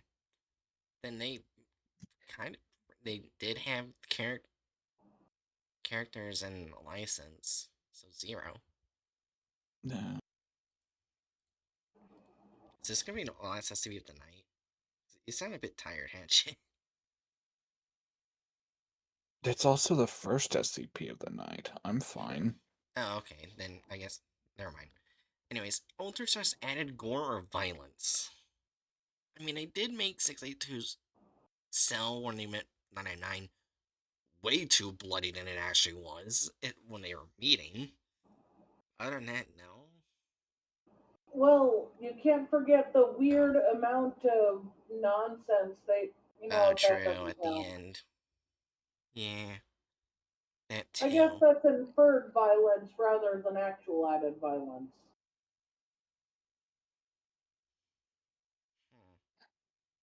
Unless inferred still counts. I guess that's the thing is like we've got an interesting question. Does it count as added violence that they went on a tangent about Montauk? Like is Their that own adding version of violence? it. Yeah, like is that adding violence when they're basically just like bringing in another SCP to the discussion? Um, I would say no, because they didn't handle 110 Montauk as poorly as I thought they would in the actual article. Hmm. But that's my opinion. I'm not sure about you guys, though. I mean, I would say it's still a bit iffy they included in a video about an infant. Yeah.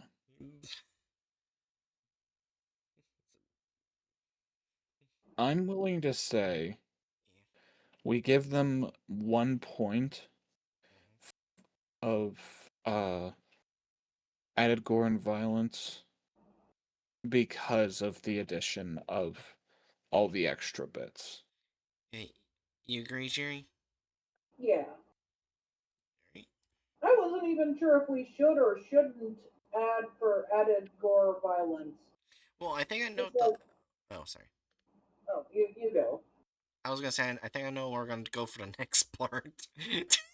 I would describe it as being like somewhat diluted in terms of like how egregious it is because they are bringing up violence that occurs in other SCPs that they're bringing into the conversation. But like since this is ideally supposed to just be a video about the tickle monster, Yeah, not the bringing thing up those other connected to things. Tickle Monster. That's a good point. Yeah. Yeah. It's like, go on a journey with me to all the things that may or may not be connected to this character instead of their just official profile. It's like if you it's kind of like if you went to watch like a quick synopsis about uh the let's say the plot of Iron Man Mm-hmm. 3, right? You go to watch like a quick synopsis of that, and then like entire section of the video is just explaining other characters in the MCU that like show up once. I don't remember Iron Man 3 all that well. Actually, let's say the Avengers instead. You're watching a synopsis of the Avengers, Mm-hmm. and then they just randomly start going off explaining the backstory of every Avenger. It'd Yeah. feel out of place if you're just trying to summarize the Avengers. Yeah. That makes sense. Alright. Now for the next category, deviates from the plot of the article. Well, it's not a 4, but it's not a 1. Uh, I'd say we just give it a 2. Yeah. Only men in the video slash offensiveness. Were there whammons and I mean, Yeah. POC yes.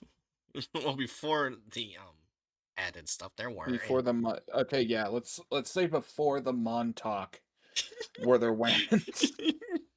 Oh, I don't think there were any before Montauk. no, I believe there were. Hmm. I can look back real quick.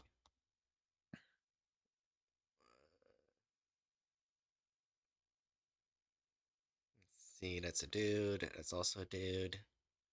Dude.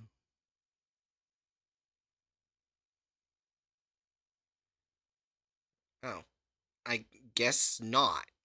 Before the inclusion of the 110 I Montauk. told you, I thought and there you're like, were, I'm sure they included but they one. weren't all white before Yeah, added I'd stuff. say at least I'd say that's at least 1 point there. Yeah. Uh anything else that was defensive? Completely butchering the canons of the universe, SB universe as one towards the end, but that offended me. But I'm not sure if that Ugh. would count.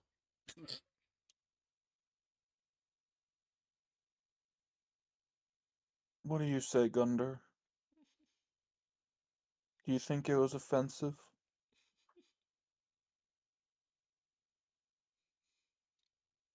Can you think of anything else, Jerry? Uh, well, I feel like it was kind of weird trying to I mean, I get wanting to make one canon, but when it's a universe that has multiple canons, I feel like they handled the brides and their situation very, very weirdly. Also, he kind of brushed over the fact that the brides in one universe was also technically his daughters. Yeah. Mm, Was, I I was I was thinking we add some offensiveness on how he handled that, but that's not the route that I was going in Oh yeah. terms of why it was offensive. Fair. well, yeah, there are other reasons why it's offensive. I just thought that was a weird thing, if Also, that makes Yeah. sense. also, is it just me or kind of how he handled like doing multiple other cannons kind of poorly at times, or was it just me? That was not just you. Okay. Multiple other canon? What? Like when it was talking about the ending and stuff with the Scarlet King and other SCPs, just the jumbled mess at the end. It just felt a little rushed. It Well, probably it was. is that. It's just, is that relevant to the discussion about offensiveness? I don't. I don't know. I was just thinking of it at the time. Anyways. You Uh. okay? Yeah, I'm fine. Anyways, so a two. I could go for that. Okay.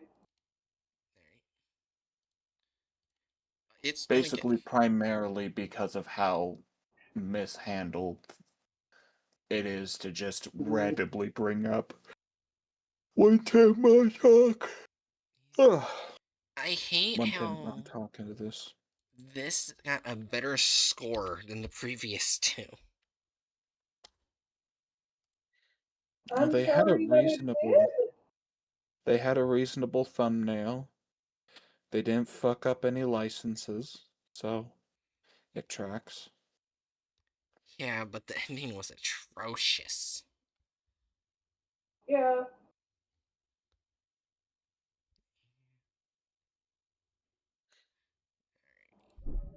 Now on to the last SCP tonight, because 99 took a while. I think it was also because of my computer struggling. Yeah. Alright, the next one is the Blood Flies, which thankfully is really short. I love me some blood flies. And I did check back uh, the edits and whatnot. The only thing that was different from the past was the picture. There was no picture here in the past when they most likely looked at it. There was no picture. Blood. Wait. Blood fly. That's just a mosquito, man. That image is very clearly just a It's mosquito. probably a specific type of mosquito. Oh yeah, it says it's a breed of mosquito. Why is it Yeah, called blood flies? I don't know. That's just its nickname. It's the Blood Flies. Oh, okay. Item SCP-149, Object Class Keter. Special containment procedures 149 in any of its instances is to be kept inside a sealed plexiglass box for observation. Oxygen and a nutrient mist are to be released into the in the containment cell every 2 hours. If any instance of 149 escapes its cell, Protocol 42 Charlie is to be brought into effect on any and all contaminated personnel by the order of 0512 after incident 149 1. I don't like the sound of that. Yeah, I don't like some of that either. Alright, description. SCP-149 is a breed of mosquito which carries a strain of retrovirus, herein referred to as -A, that mutates regenerating human cells into fertilized mosquito eggs? Oh. Oh, Oh. oh god. Oh. Oh. Mm. That puts feelings into my brainicles. Yeah. Dash A is injected directly into the bloodstream when 149 feeds. Dash A quickly works on the nucleus of the cells, warping the DNA. The first set of cells bred from these instructions closely resemble cysts and are concentrated in the lining of the esophagus and the sinuses. Upon dissection, however, these cysts are revealed to be filled with 149's larvae, the cysts acting as a protective casing against external forces. 149 appears to go through its maturation cycle in a matter of hours. By the time the subject is able to feel any effects, the first generation 149 has already grown inside the subject's body.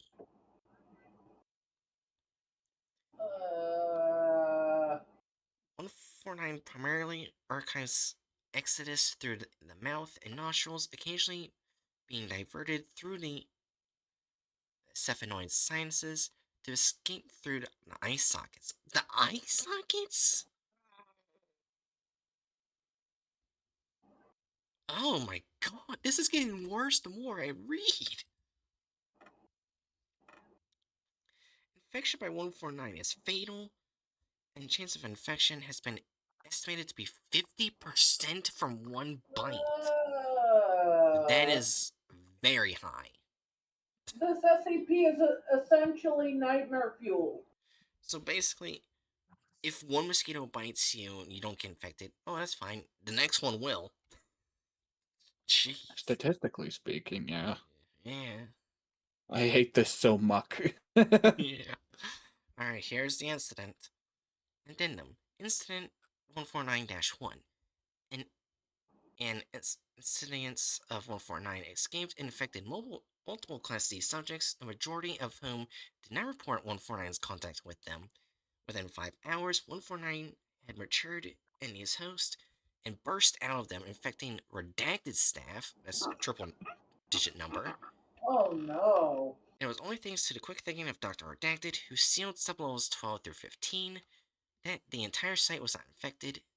As a response to this, O5 Command has created Protocol 42 Charlie to be used if 149 escapes confinement. So this SCP almost destroyed an entire site if it wasn't for a doctor. Oh Jesus my. Christ. This is way more deadly than I thought it was. So if this thing Um, escaped containment, it could destroy the world essentially. Very possibly, yeah. Damn. Especially if it's released in a very populated city. Yeah, think how many people it could bite and how many people may or may not be infected by the time Yeah. someone catches it.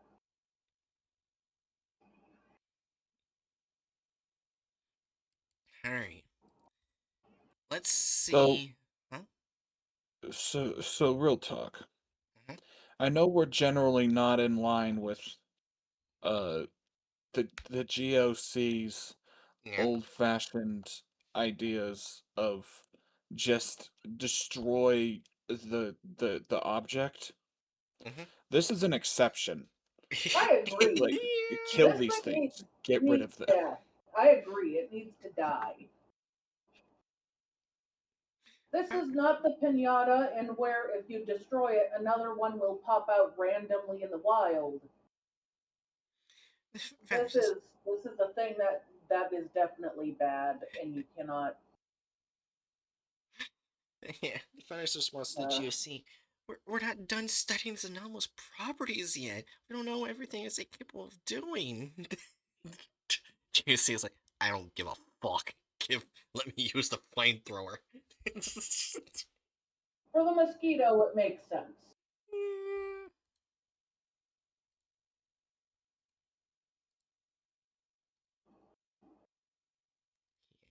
Alright. Oh, for fuck's sake. Granted, I know there was no picture when they probably looked at the article, but still. Alright, 3, 2, 1.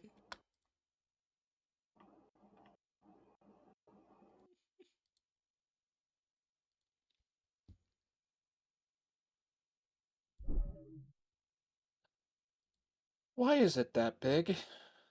I don't know. Also, It- why is it- its nose that long? I don't. It can't break That through would be its glass, mouth. right? Oh, mouth, yeah, No. no. Why does it That- have 3 eyes? I don't know.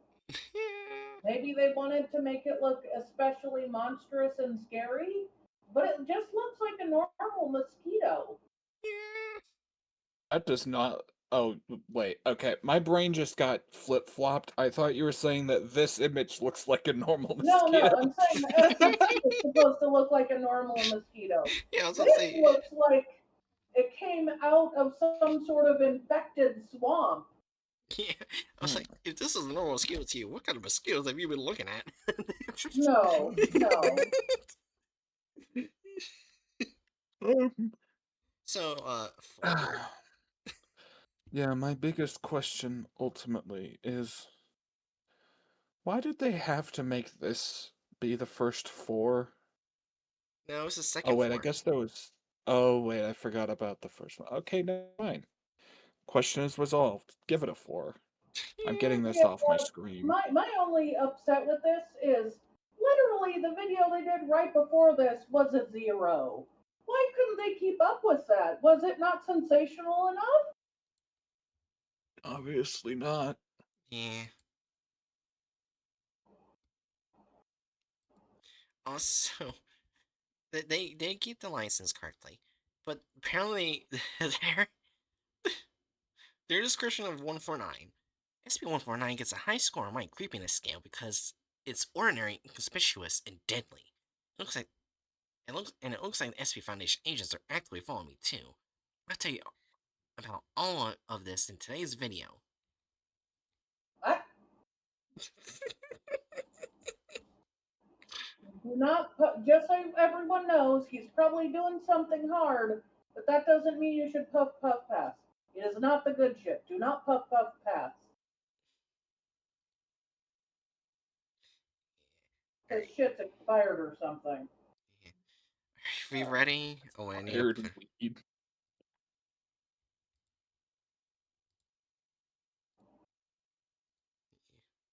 Alright, we ready? Yeah. Sure. 3, 2, 1. Greetings, my like minded friends. An interesting but troubling. Hey, the voice is back. It is. They had it for one video. They probably realized this voice ain't working. He sounded dead compared to the first voice, so Thing happened to me recently. I want to share data about SCP-149 with you and tell you why I'm Oh my interested in this God. object. Detective Void is my pseudonym, of course, but I used to actually be a detective. I retired to focus on studying the SCP Foundation. Imagine my surprise when a commission came to my old email from a previous life, so to speak. I wouldn't have even paid it any mind if it weren't for one very important detail. The letter was addressed to Detective Void. I admit that the client intrigued me, so at my own Wait, hold on. Um, why is there a K?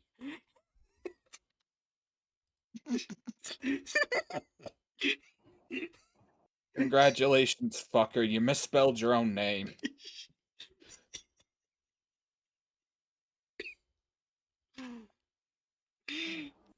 Oh my God.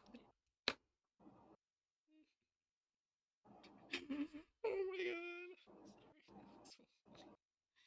I said 3, 2, 1. Void. I admit that the client intrigued me, so at my own risk, I agreed to a meeting. Thus began the SCP-149 case. The object is also What? called the Bloodflies. It belongs to the Keter class and is capable of destroying all of humanity. Several specimens of this species are kept in a Foundation zone, in a special plexiglass container.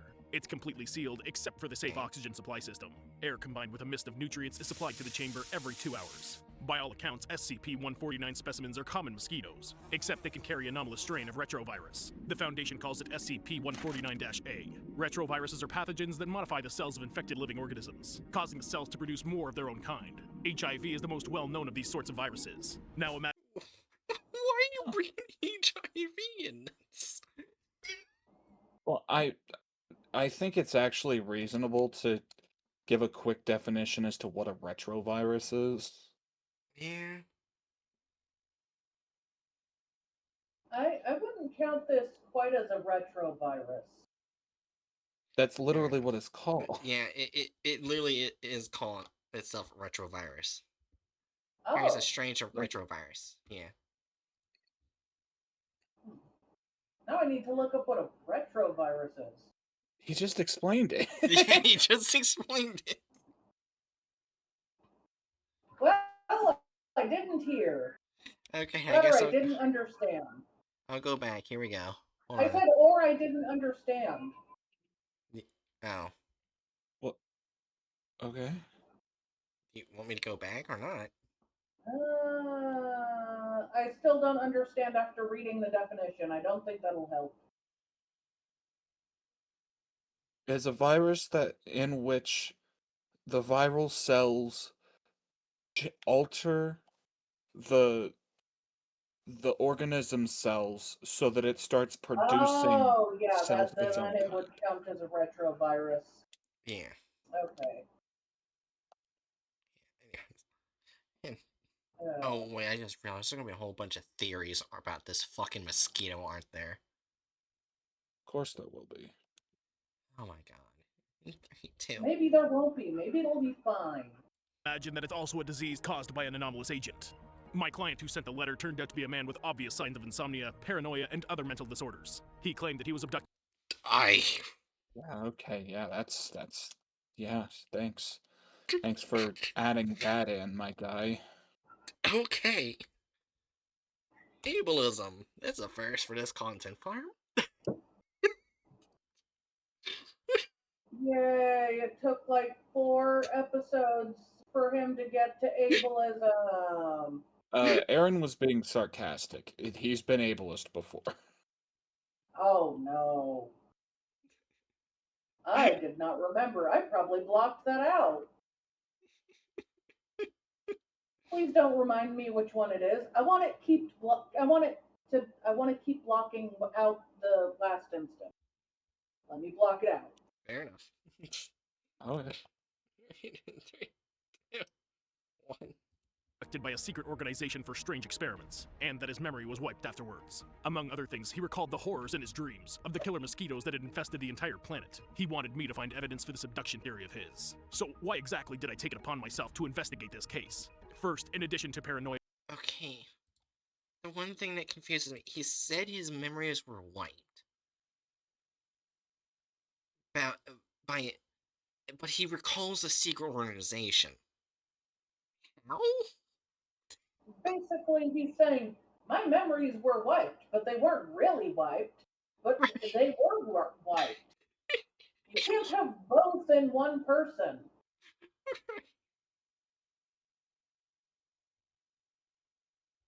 Amnestics were just not hitting well that day, apparently.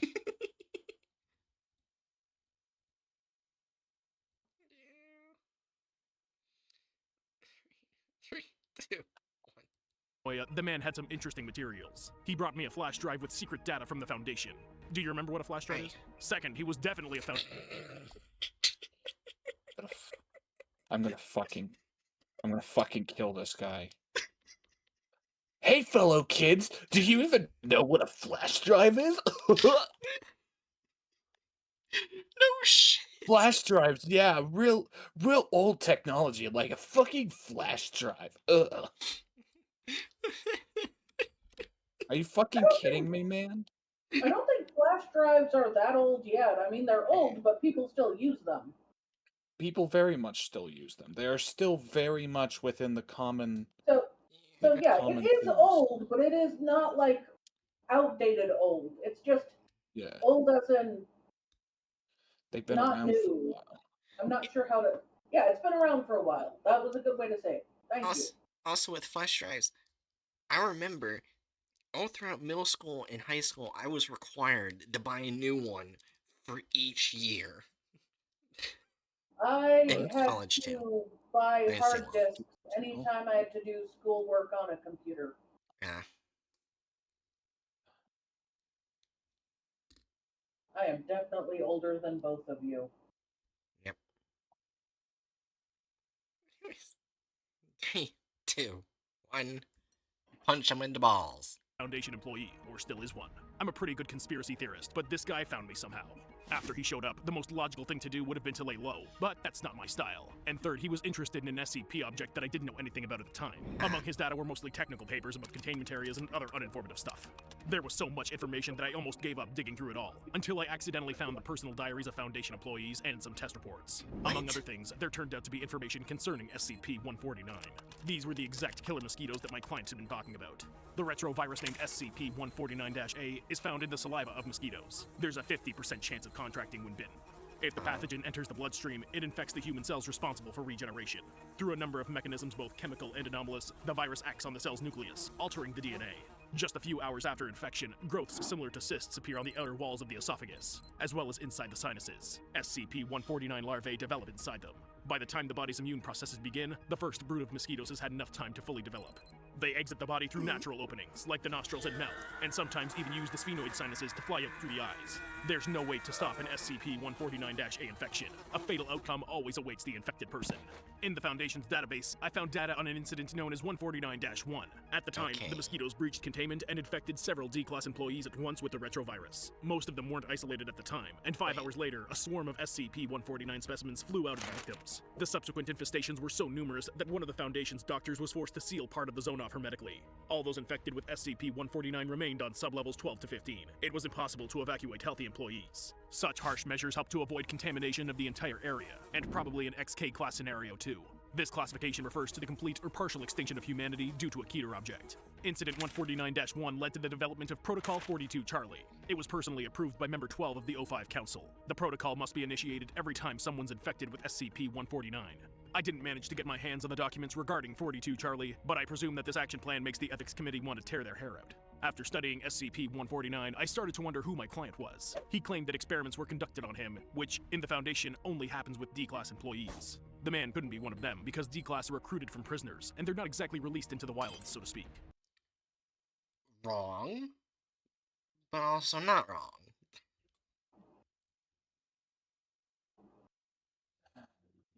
Yeah, not all D-Class are the same.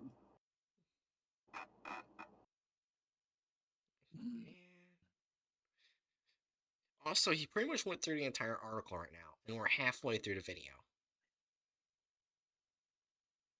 Yay. Given the information on the client's flash drive, he had definitely worked at the Foundation, and had at least a level 2 security clearance. He was also aware of SCP-149. Based on this, I started digging around in the archives. SCP Foundation personnel photos are rarely attached to their files, so I can't say this with the utmost certainty, but my client is likely Dr. Timothy Burns. He was an on-site medical staff member at the Foundation with level 2 security clearance. They called him Doc Burns, which is even mentioned in his file. The expert graduated medical school with honors, but had a dubious reputation. During his time as a student, he supposedly stole bodies from the local morgue, after which they were found all over the building in various poses. It's known that the Foundation became interested in Burns because he helped capture one of the SCP objects. It remains unknown what kind of object it was, but they say that Doc beat it with a surgical tray. The medic accused the creature of stealing his lunch. The man explained the beating with What the fuck? What the fuck is going on? It feels like he's reading stuff from ChatGPT. When was this uploaded? February 19th, 2021. Oh, you Yes, could that's- have.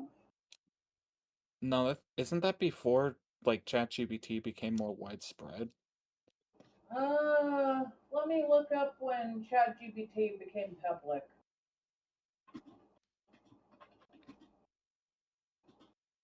It's just, I am so confused as to what's going on.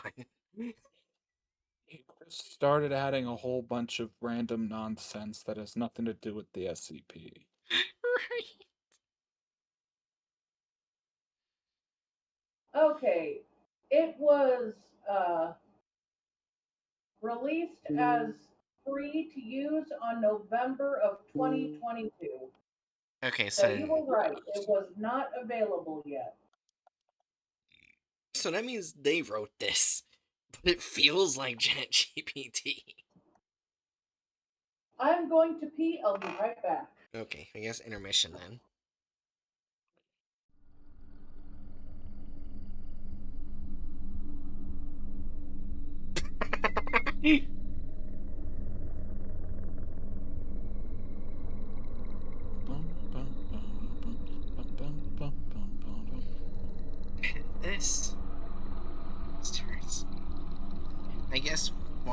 a friendly reminder. I not only will we be credited in the best of month video, but if I find your clip being the best one for a month, you'll be in a tier 1 sub to either my channel or a channel of your choice. Anyways, enough of that. I don't know what to talk about.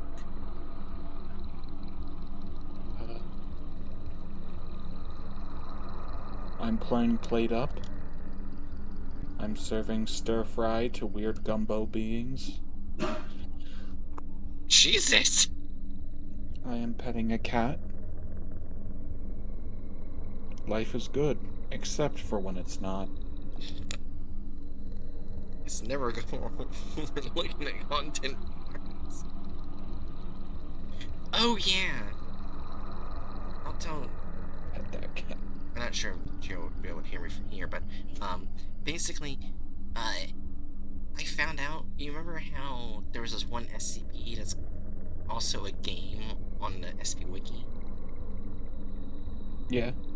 Apparently, the author of that made a couple others, Uh-huh. and they're all basically kind of like choose your own adventure type thing. And multiple endings, and you actually one of them you have to go through it and try and find the secret code to unlock an ending. And I thought, you know what? Instead of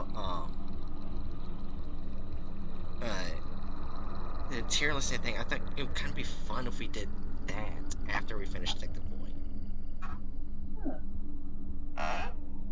Okay. Like do that together. Well, I want to see what your thoughts on that were.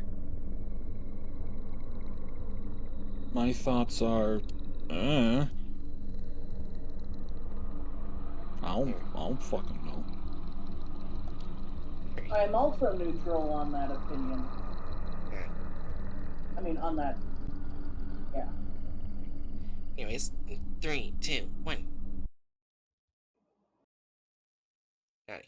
Now we can continue watching this. What are the fuck we're watching? The words, "the little Depression. bastard had to pay." Burns was hired to work at the Foundation. For a long time, he was listed in the medical department of Zone 19, and the doctor also acted as an auxiliary employee. He was regularly sent with agents to places where new objects were discovered, in order to place them in containment. Service at the SCP Foundation didn't particularly change the scientist's character. A number of disciplinary reprimands were issued to him. They tried to get him to stop storing his food in the morgue. But Doc said in response that it's so much colder there. That is, colder than it was in the ordinary kitchen fridge in the break room. Burns also received multiple reprimands for using D-Class employees in an inappropriate manner. The doctor, in turn, didn't see what was wrong with his behavior, and he claimed that D-Class employees made excellent footstools.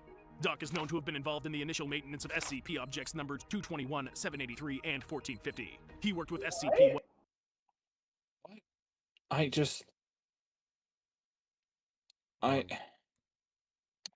Why did they add this unnecessary, unrelated plot with this fan-made character? Well, you see, the video would only be 4 minutes long then, which means they get less AdSense. I feel like they weren't sure what crazy theories to come up with, so they made him so they could make more different crazy theories. I think he just exists to fill time.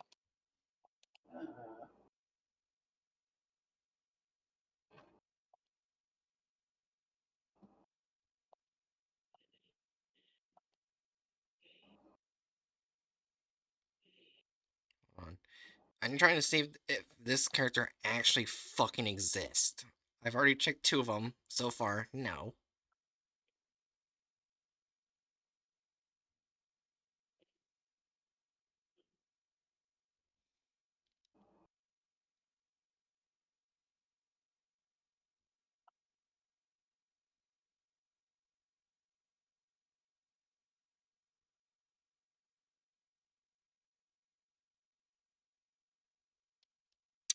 The answer being no.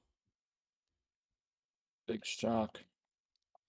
But funny enough, the author for Bloodflies also wrote 221 and 1450. Which are?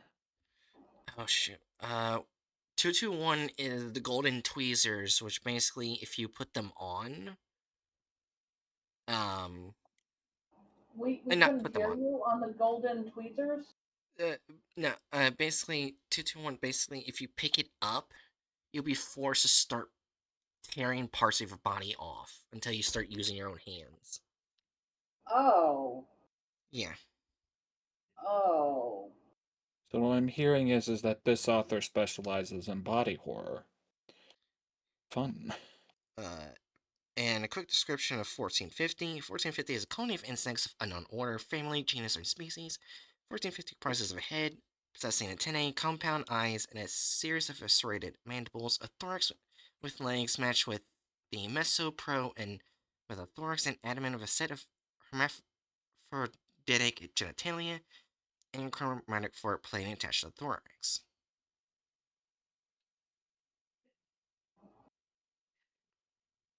Okay. So 1450 is just weird bugs? Yeah, apparently, okay. 1450 possesses an adaptive hunting pattern, which it uses a chromatic fork plating on its back. 1450 wait until its prey has taken up residence in 1450's nest, then begin to slowly shift their color patterns. Once the prey has begun to examine 1450, the patterns are shifted to a hypnotic, dazzling display, which stuns 1450's prey, leaving it helpless as the colony descends to consume it. Hmm.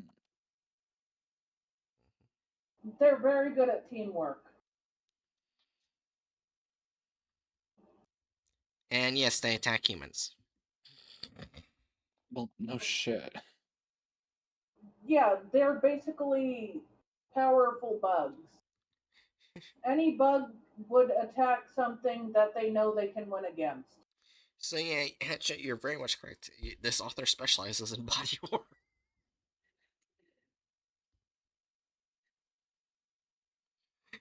Alright, 3, 2, 1. 137 in collaboration with Dr. Mann, but most importantly, he was involved with Oh. SCP-149. The last time a disciplinary report was filed against the 139? Is that what he said? Oh, 137.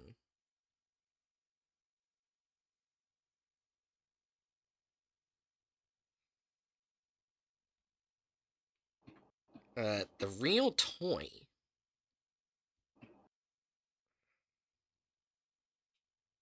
And yeah, okay, so they replaced. Every time they're talking about him, it's always the fucking author. So they just Oh. in the video they they replaced the author with whoever the fuck this is. What? Because it says in So they're collaboration with Dr. literally Mann. replacing the author with their own fan character? Uh, It Uh, makes me feel uncomfortable. what? they didn't. Oh. I was only saying it because they say in collaboration with Dr. Mann, and 137 says Dr. Everett Mann with collaboration of Early Chino, which is the author of this SCP.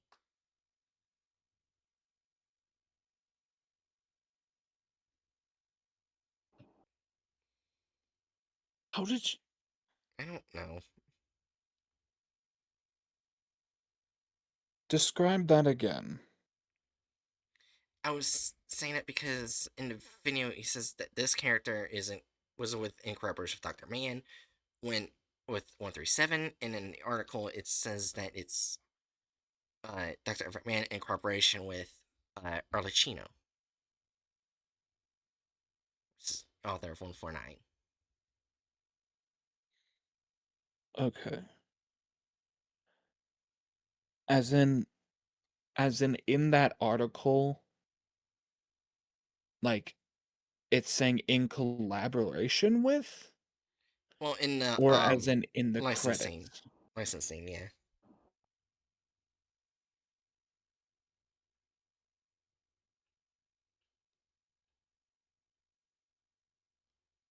That does not mean that he's replacing the author with this guy. Yeah, I just confused Alright. myself.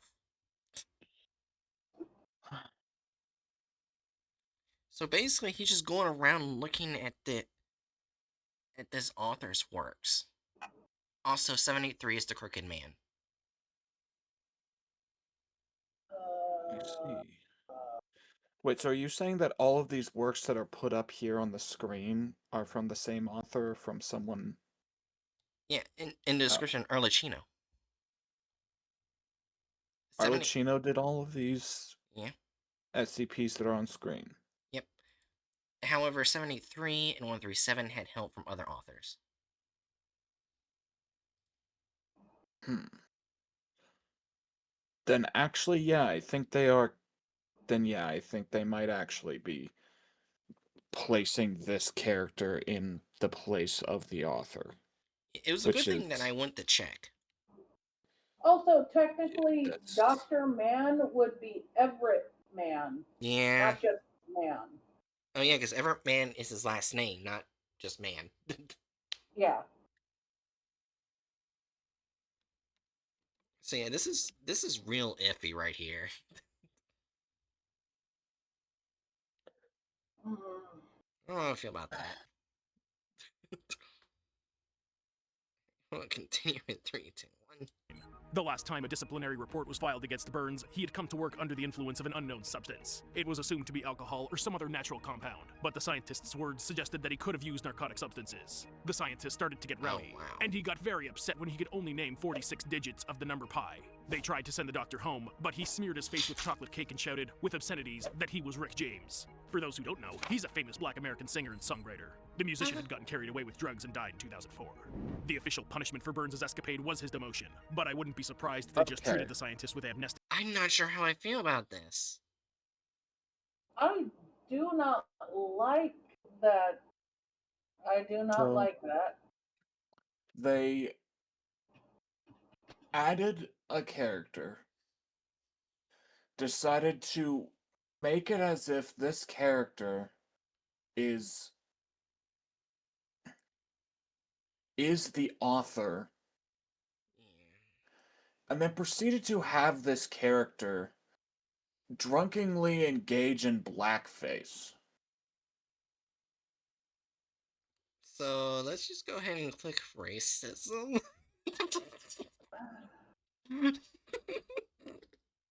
Why did they base this character? Like, why did they?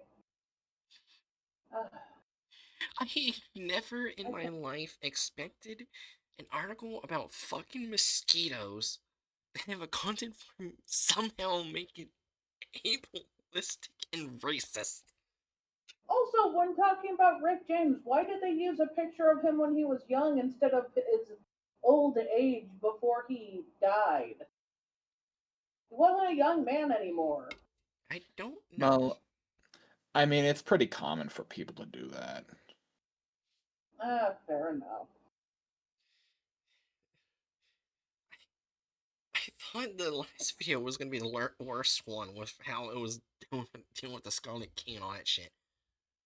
But it already proved me wrong.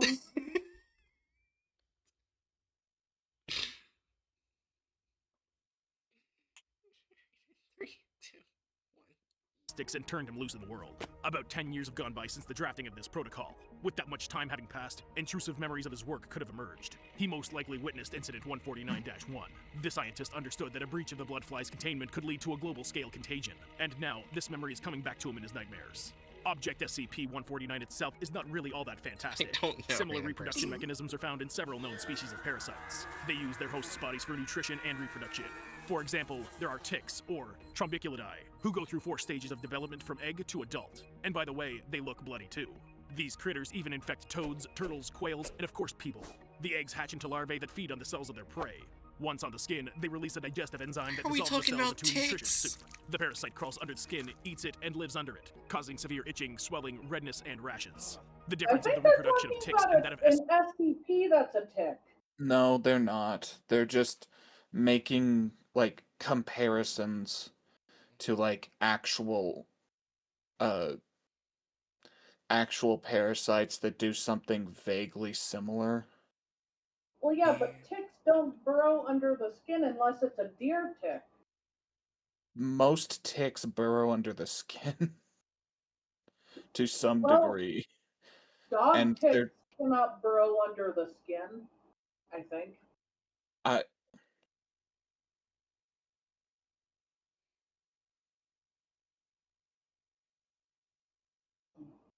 one of the main ways that like ticks remain latched on is that they burrow in under the skin. Yeah. Uh, Yeah. Yeah, because I remember, like, Just learn I from was this being channel. told, I think by a science teacher, how when you get bit by a tick, don't decapitate it while it's biting you, because you'll never get the head out.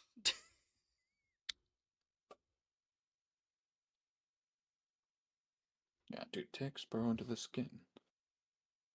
well, I do know that they burrow parts of themselves and under the skin. I'm saying they don't like totally vanish into the flesh. Oh. Well, yeah, no, I think that is. Yeah, they bury their heads into the skin. Yeah. Yeah, but I wasn't saying that they don't bury parts. I was saying like they don't vanish under the flesh. Yeah. That. I mean, I don't know if deer ticks can pull that off, maybe, but I remember when I was bitten by a deer, not a deer, a dog tick, that thing did not vanish under my flesh. I wish that summer job had told us beforehand we could get ticks. They told us a week after we stopped working there. Thanks.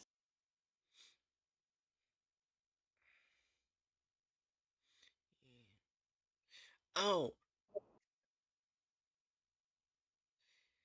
yeah. Actually, I have a funny story about ticks before we continue. But before I do that, Bookworm says, not Bookworm, random person says, "No, you do not get to try and educate me on a life cycle of parasites. I refuse to learn from this channel." But basically, a funny story is, Oh yeah, no, like yeah, even given like what we're seeing, I'm pretty sure they're fucking up actual biology as well. yeah. Okay. I Yeah. I'm actually, glad I'm not going insane because, yeah, ticks don't vanish under the flesh the one, because the females need room for their growing abdomens. yeah, Yeah. yeah. Also, I remember one time, Don't- I got really sick. I forgot what I got sick with, but it must have been in my blood because I remember having some ticks fall on me, and apparently not long after they bit me, they died. Probably from the virus. How Some, would you huh? how I don't think they would be able to catch that. I I don't think know. you how would got very lucky. I, yeah, 'cause how, they just fell off of me instead of staying on me.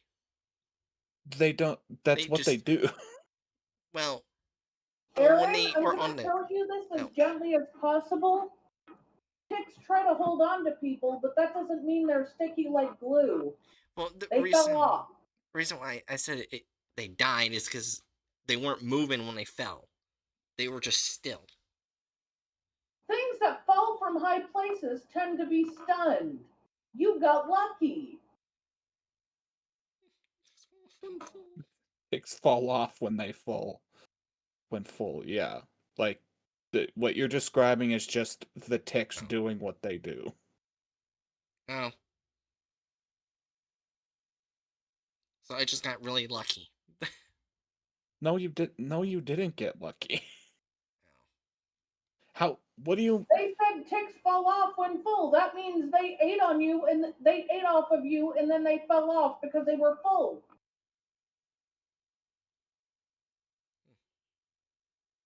what do you mean?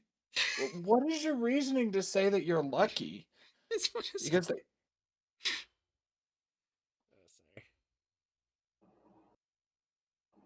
I don't know.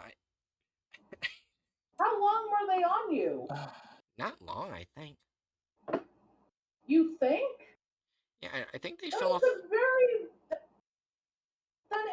I'm very likely wrong because you made it sound like they were on you for like a few seconds. I think they were like I'm pretty positive Hatchet's right. They got full and fell off. Well, I Hatchet and random person. I think if I remember correctly, I think they fell off a little bit after I left the front door.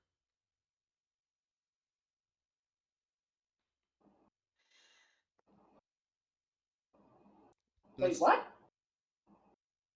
that's all I can remember. It's hard. They fell off of you when you went out of a door? And when I came back in from closing the front door, not far from it. Oh. Yeah, You know when they got on you? not exactly. I think What? not. I said not exactly. Yeah, then they probably fell off when full, like random person and Hatchet suggested. Yeah. Anyways, back to the video. Now I'm struggling to remember shit. And it hurts. So I think I'm just gonna go watch the video instead, which will Let's also hurt me. let's let's rewind a bit to re-listen to what this guy said about the ticks. Probably from about here. Don't. 3, 2, 1. For example, there are ticks, or trombiculidae, who go through 4 stages of development from egg to adult. And by the way, they look bloody too. These critters even infect toads, turtles, quails, and of course people. The eggs hatch into larvae that feed on the cells of their prey. Once on the skin, they release a digestive enzyme that dissolves the cells into a nutritious soup. The parasite crawls under the skin, eats it, and lives under it, causing severe itching, swelling, redness, and rashes. The difference Yes, in the reproduction of ticks and that of SCP-140. Okay, here, hold on for a sec. Do tick larvae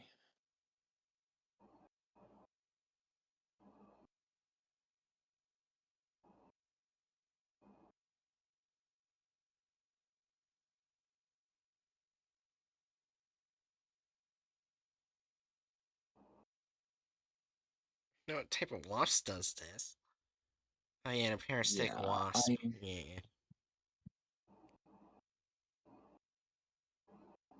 yeah, I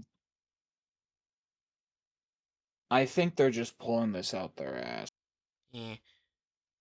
Also, there's a species of fruit fly, if I remember correctly, in South America, where they recommend you wear earmuffs because they will lay eggs in you through your ears. Ugh. Yeah. That reminds me of butt flies. I've seen videos randomly pop up on my feed every now and again of butt flies larvae living in poor animals and people catching the animals to, pull those out. Yeah. Okay, in the summer, tick eggs hatch into six-legged larvae. Although rare, larval ticks may be infectious as some tick-borne illnesses can be transmitted from an adult tick to the eggs, which is called transovial ovarial transmission.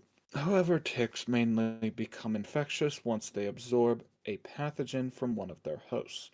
For example, during the larva stage, one of the most common tick hosts is the white-footed mouse, a mammal which is known to carry Lyme disease causing bacteria. The white-footed mouse is also referred to as the reservoir host of Lyme disease, meaning that this mammal is able to transmit the bacteria to a feeding tick. If instead the larvae feed on other hosts like raccoons and squirrels, which are not capable of transmitting the disease, the larva will not yet become infectious. If a larval tick becomes infected with Lyme disease or another tick-borne illness, they will maintain the infection throughout the remainder of their life, which is referred to as transstadial transmission. When the larvae are finished feeding on their first host, they fall to the ground and begin molting as they transition to the new life cycle stage, nymphs. Between fall and spring, larvae will molt into nymphs, and at this stage, they have 8 legs, and most active when the weather is above 37 degrees Fahrenheit, though tick checks should still be performed year-round when traveling through known tick areas. During the colder months, ticks will sit dormant under leaf litter, snow cover, and shaded areas. When the weather warms, nymphs will begin questing behavior in order to locate their next host. If already infected, nymphs can transmit Lyme disease. Okay. Point being, I think I've read enough of this diatribe about ticks to come to the conclusion that they're full of shit here. Let's just continue. Yeah. Also, I remember another memory from about ticks. From when I was in school. There's a little forest that we'd sometimes go out to look at wildlife, whatnot, in a pond. Um, but they always have us be sprayed down heavily with insect repellent because that forest is also known as the bump forest. I think you can also guess why it's called that. Hmm. It's heavy with ticks.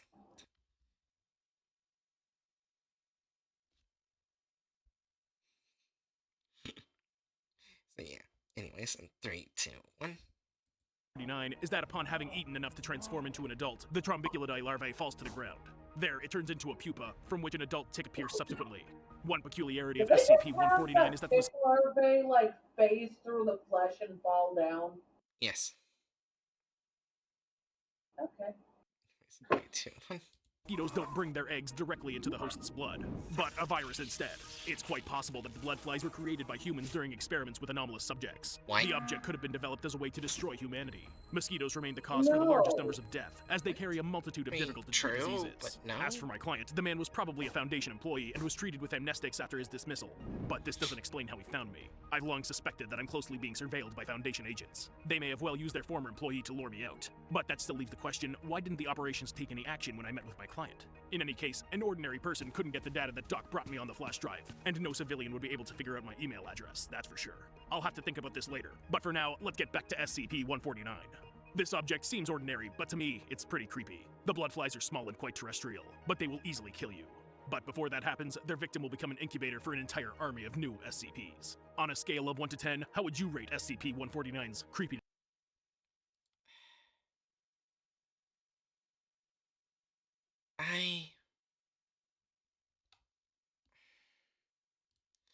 I don't know how I feel about this because at first it looked like, oh, they're just making their own character.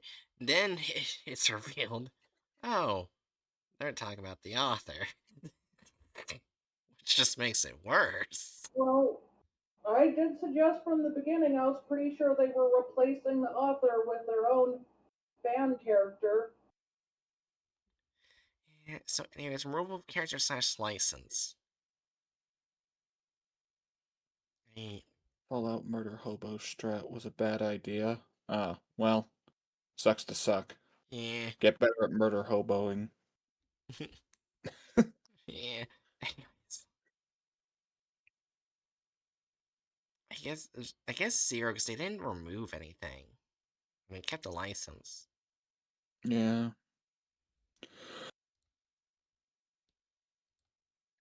All right. Alter / added gore or violence.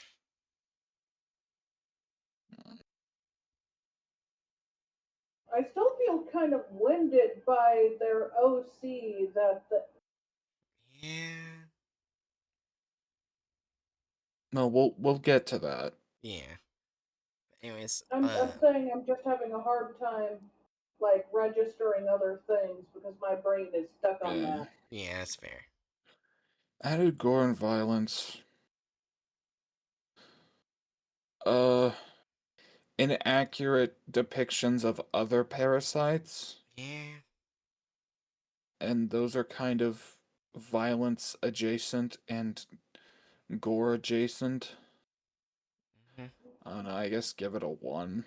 Yeah, that's fair. I can think a little now. I agree with the ones because they lowered the violence the SCP itself put on people. You know, that they made it more tolerable for kids, I would suppose hmm they say, but they did add the aggression when they added the random other parasite. That's fair. I didn't really think they, like, toned down what the thing does. Well, they said exactly what it does. It was just the video that toned it down. Okay, I guess fair enough. Yeah. Alright. Deviates from the plot of the article.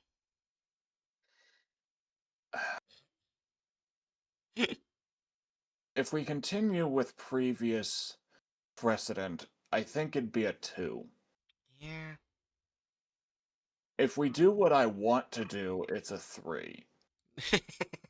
Well, let's think of this. They did keep all the plot on the article, but they also modified what doctors were involved. They even made the author into their own weird fan character. We've never had someone make the author into a fan character. Right. And that Hmm. character, we have to assume, doesn't act like the author at all. Yeah, I think some of the stuff they did, I don't think the author would do.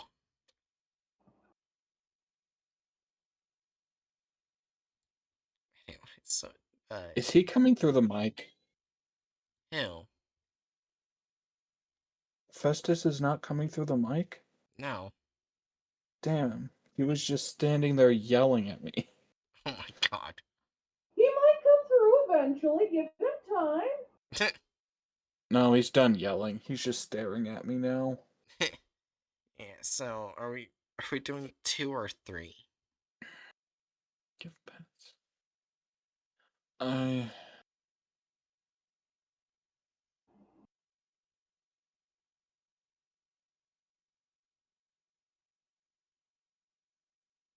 I'm gonna say...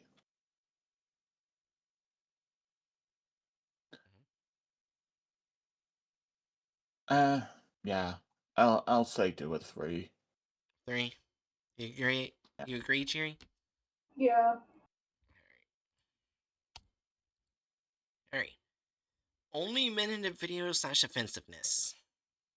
I'm putting this at a 4. Yeah. I've been biting my tongue because I wanted to save this for this specific section. But there's a particular offensiveness and grossness to shoehorning in their own character, then at the very least heavily implying that this character is actually the author, which is an actual human being, Yeah. and then having said character do something cartoonishly racist.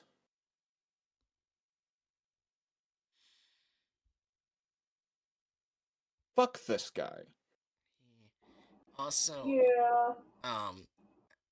forgot to do for the last one, but for this content farm video, we have ableism, deviated plot, racism, clickbait thumbnail, contradiction, added unneeded plot. I clicked the contradiction because they went, oh yeah, they raised memories. Oh, by the way, no, they didn't. That was in one sentence. You contradicted yourself. Wait, what? Base. What? I was talking about when he was talking about his memories being erased. Then later on in the sentence, he says he remembers the foundation and the blood flies. Or he said secret No. agency or whatever. I don't know if I would count that as a contradiction, but also I don't know if I care enough to challenge you on it.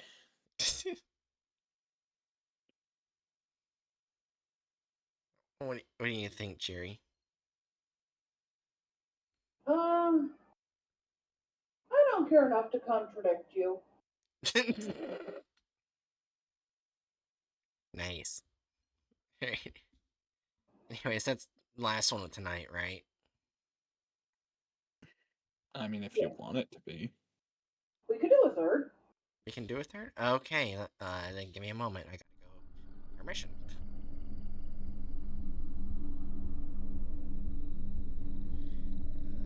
Okay.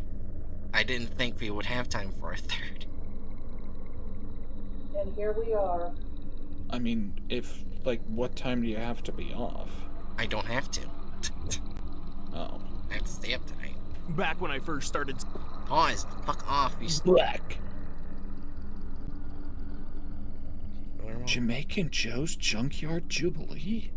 That is the next SCP, yes. Okay. Yep. Sure.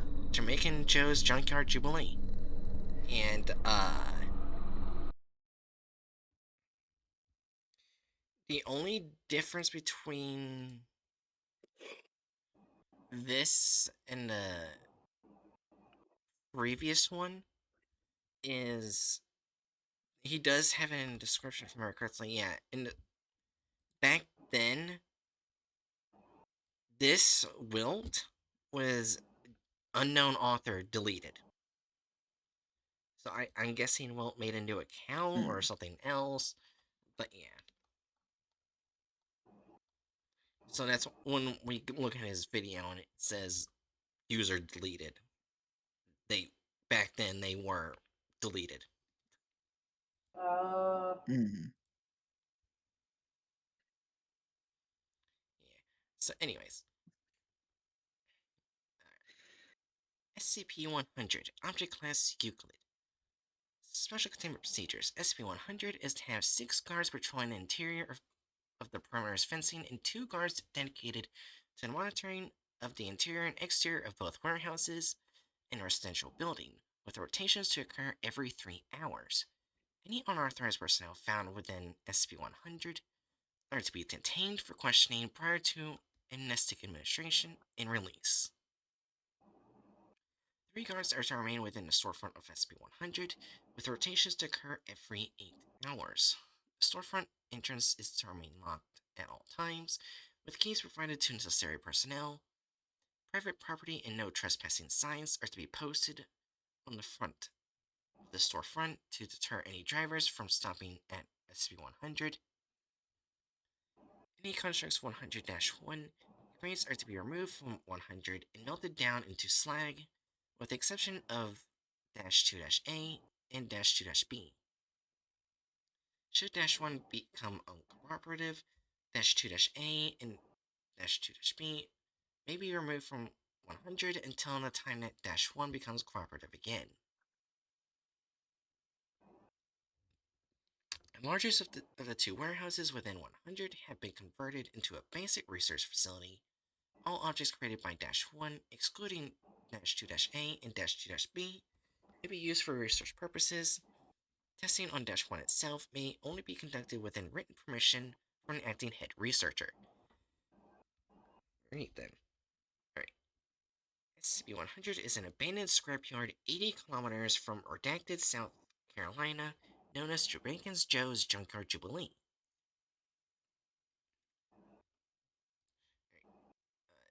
The scrapyard covers 5,000 square meters of fenced-off land, consisting of 2 warehouses, a storefront, and a small residential building, as well as a neglected land and land used for storage.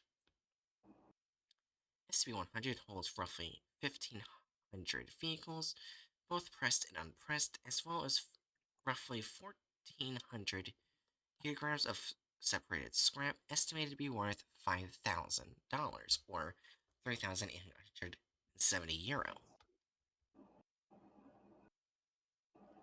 SCP-100's anomalous effect manifests through -1 and constructs including 2-A and 2-B. Autonomy is lost when -1 or one of its objects crosses the fence perimeter of 100, remaining in the state until reintroduction. -1 is an autonomous sapient humanoid construct consisting mostly of copper piping, insulated copper wiring, and aluminum cans. -1 lacks the ability for written or verbal communication, however, it possesses the ability to communicate using rudimentary sign language. -1 is largely uninterested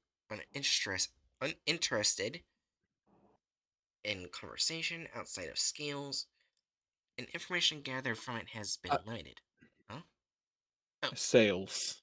god damn it, dyslexia. Outside of sales. Outside of scales. I will not talk to you unless it's about ye local weight scales.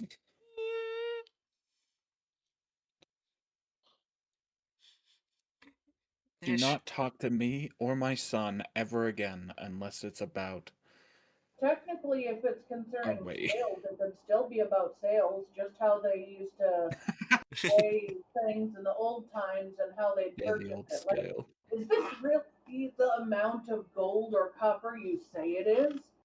You have to weigh it before I sell this item to you. I don't want to be ripped off. There. Alright. I don't think we do that anymore. Dash 1 appears to possess skill and craftsmanship, demonstrating the ability to operate tools such as arc welders, drills, and power saws, as well as heavy machinery such as car compressors and forklifts. It is forklift certified. I don't know if it has a certification.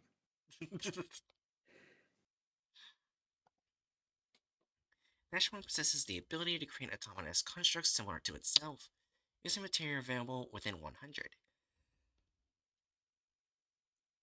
Dash 1 intends to create 4 specific animals: iguanas, crocodiles, turtles, and flamingos.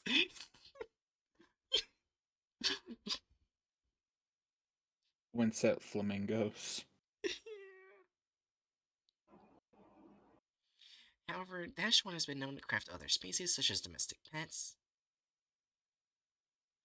To maintain compliance, Dash 1 is allowed to keep 2 objects labeled 2-A and 2-B.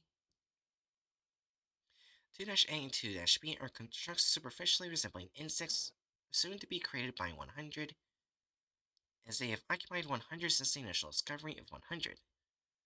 The names Ramon and Beatrice are welded into the backs of 2-A and 2-B respectively.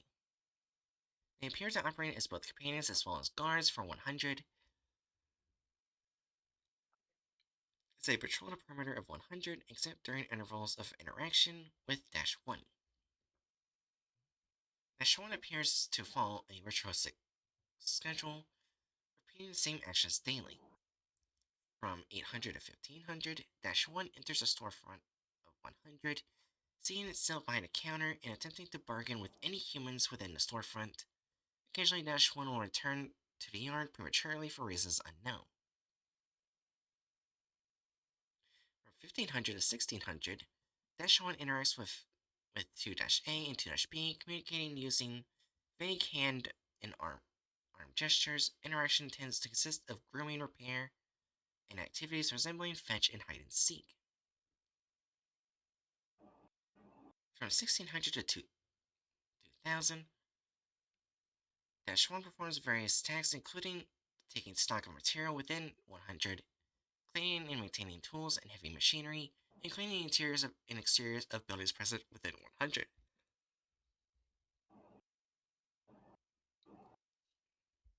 From 2000 to 000, Dash 1 performs what is assumed to be leisurely acts, ranging from creating new constructs, interacting with 2-A and 2-B, and patrolling 100. From 0000 to 800, Dash 1 enters the residential building, where it remains seated at a desk for the duration of this time.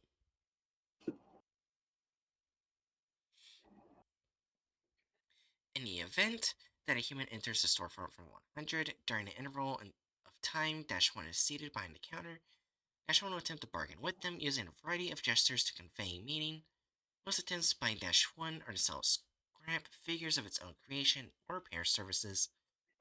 However, it has been known to purchase scrap despite Dash 1's inability to read. It possesses the ability to perform basic mathematics, as demonstrated by sales. Sales made by Dash 1 are typically met with some degree of unfairness.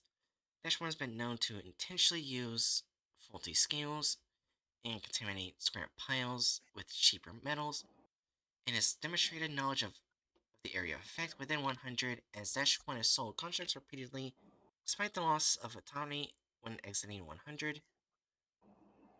Efforts to confront Dash 1 about this have been met with both distrust and indifference, with a referral to the sign posted on the wall reading "No refunds, Mon," happening regardless of Dash 1's emotional response.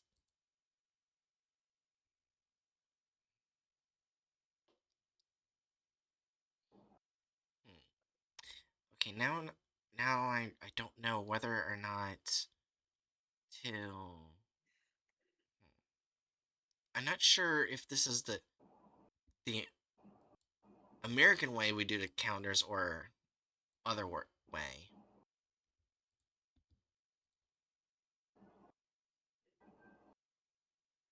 Well, I'd say just assume that it's the way that we know until proven otherwise. Yeah.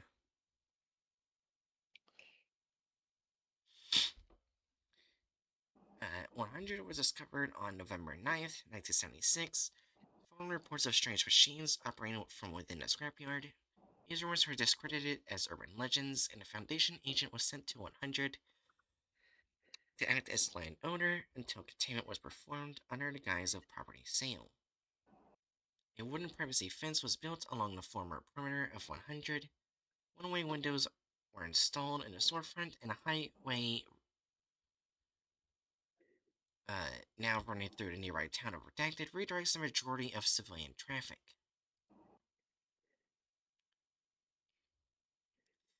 Addendum 100-A records show that the property is owned by one Joseph Duval, with the mailing address sharing the same name. Local utility companies report billing had stopped approximately 3 months before the discovery of 100, which was found abandoned, save for -1, -2-A, and 2-B, and several avian and canine figures were soon to be made by -1.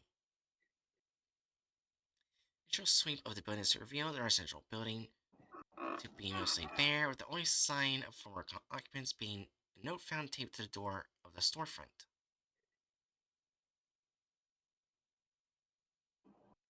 Alright, Incident 100-A. On June 3rd, 2005, -1 created humanoid autonomous construct 10 centimeters in height. The first time -1 has done so, significant effort was put into this construct compared to others with greater detail applied to the construct, including facial features and JJ welded into the back of the construct. Stainless steel making up the majority of the construct. -1 placed the construct on the counter of the storefront for the duration of the scheduled interval, both using vague gestures and seemingly communicate with one another. Following the confiscation of this construct, -1 remained seated within the residential building of 100 for a total of 10 days. Document 100-A. The following is a copy of a note recovered upon discovery of SCP-100. Out to lunch, please see Assistant JJ. Oh. So, does that mean the robot was abandoned? The person was old, so I think it's more suggestive that they didn't live to come back. Fair enough. I don't think the robot would understand that. This SCP is sad. Just don't think about the last part. Just don't think about the last part. Too late, I'm thinking about it. Okay, yes, it's sad. They're waiting for someone who is not coming back and can't come back. Humans don't live as long as robots. Oh, what the fuck? How could they fuck up on something that's heart wrenching? They can't, right? It's an immediate 4. I don't care what anyone else here says. It's an immediate 4. In 3, 2, 1. Or That looks fun. A fun 4, but it looked fun. Where did this even come from?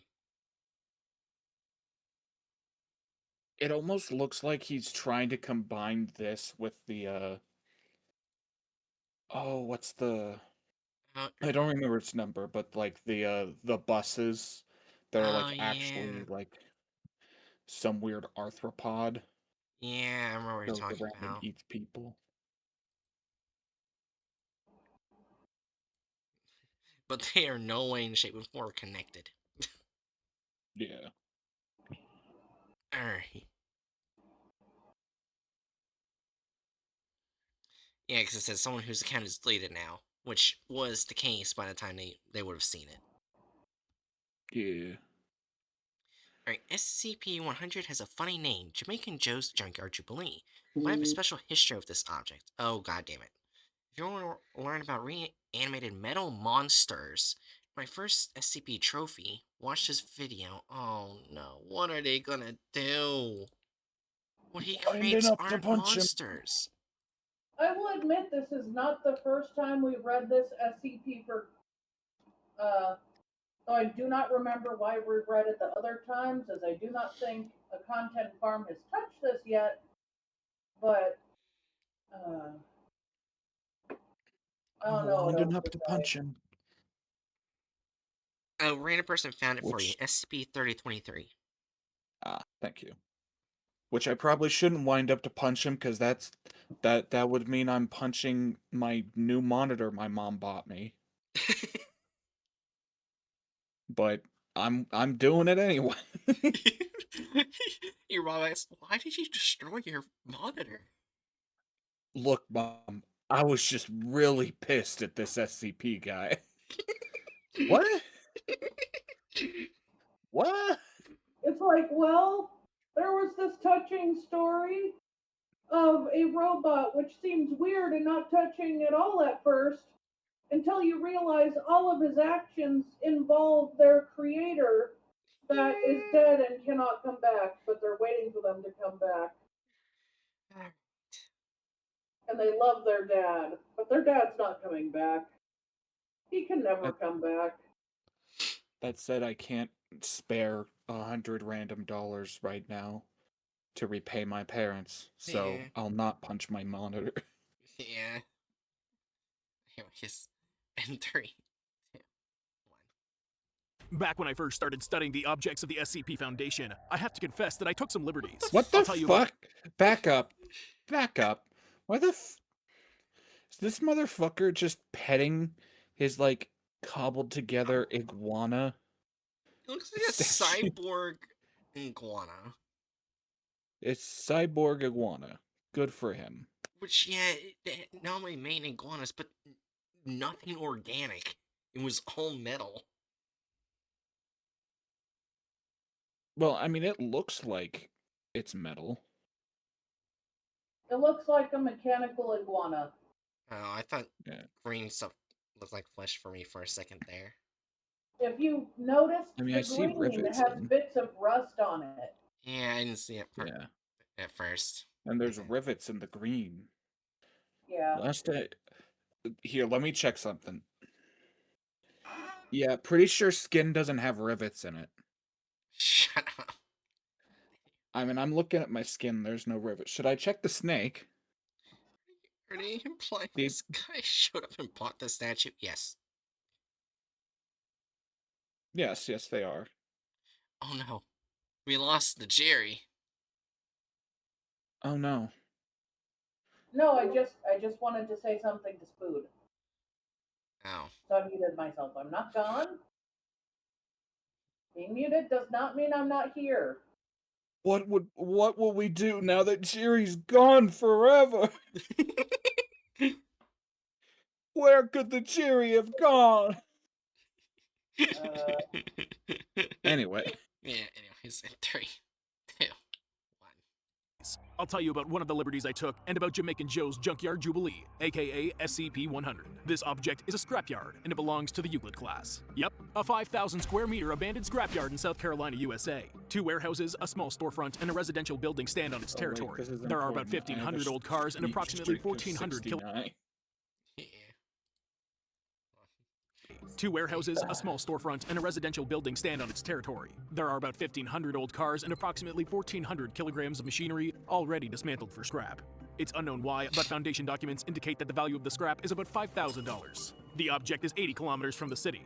The Foundation found out about it in September 1976 after rumors started to spread about weird machines at the scrapyard. By that point, the place was already abandoned. It turned out that 3 months before the appearance of a Foundation agent, local utilities had stopped receiving reports on the scrapyard's operation.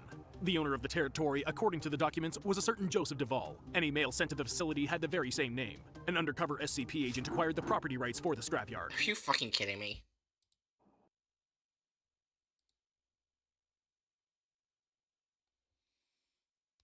Are you okay? Or are you angry and wanting to punch? It's just... Well, hold on. Rando. But listen, if you don't reset the stream, then you can make the goal of getting all the way up to the other funny number, 420. And then the 666. True.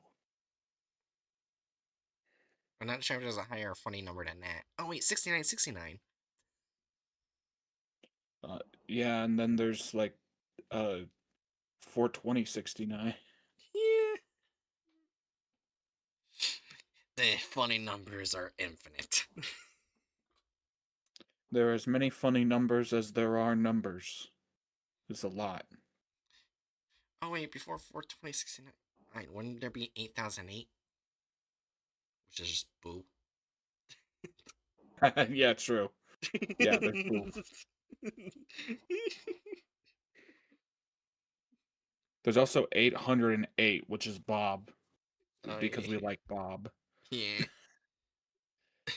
42069 is 115 years. You'll be fine. You'll live that long. I don't think any of us will live that long. Especially not at this rate. Fair. You know what? At least they are not going to do facial recognition. It's fair. Anyways, back to the video at hand. After that, the Foundation launched an informational campaign in order to pass off the rumors about the strange mechanisms in the scrapyard as local. Are you... Oh my god, Hatchet, they are gonna bring you in that SCP.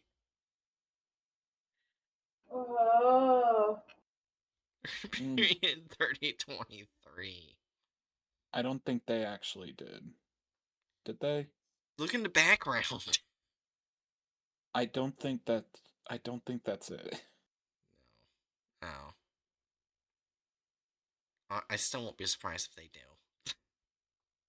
Disrespect gravity falls. That was my exact thought as well. This is Gravity Falls. Yeah. Don't deserve to be buried here. Yeah. 3, 2. Legends. The object was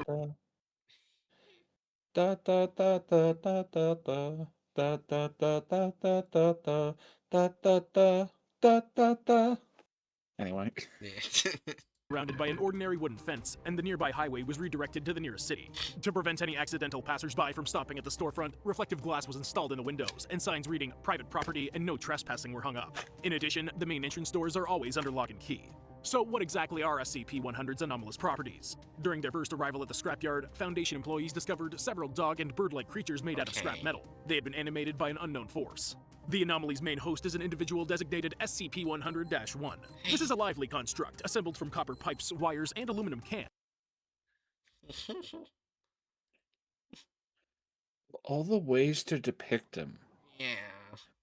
Why the weird humanoid animatronic face? Also, why didn't they give him a Terminator eye?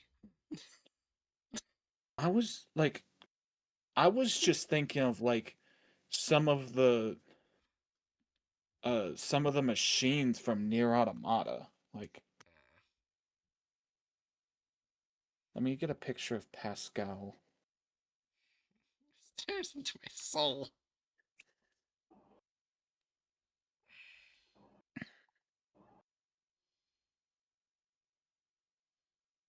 Like, when this was described, I was thinking of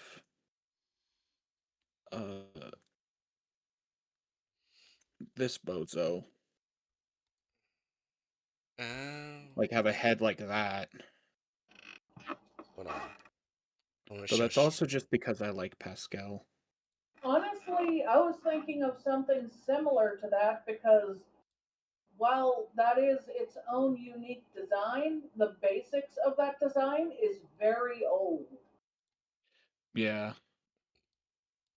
And Or yeah. or maybe something like uh copy image, paste. Like the red guy in the old Robots film. I forget his name. I know who you're talking about. Yeah. Looks like a fucking personified fire hydrant.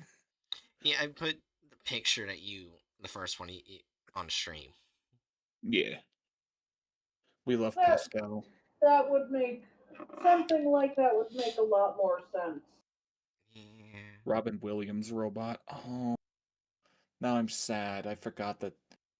I forgot that that was Robin Williams.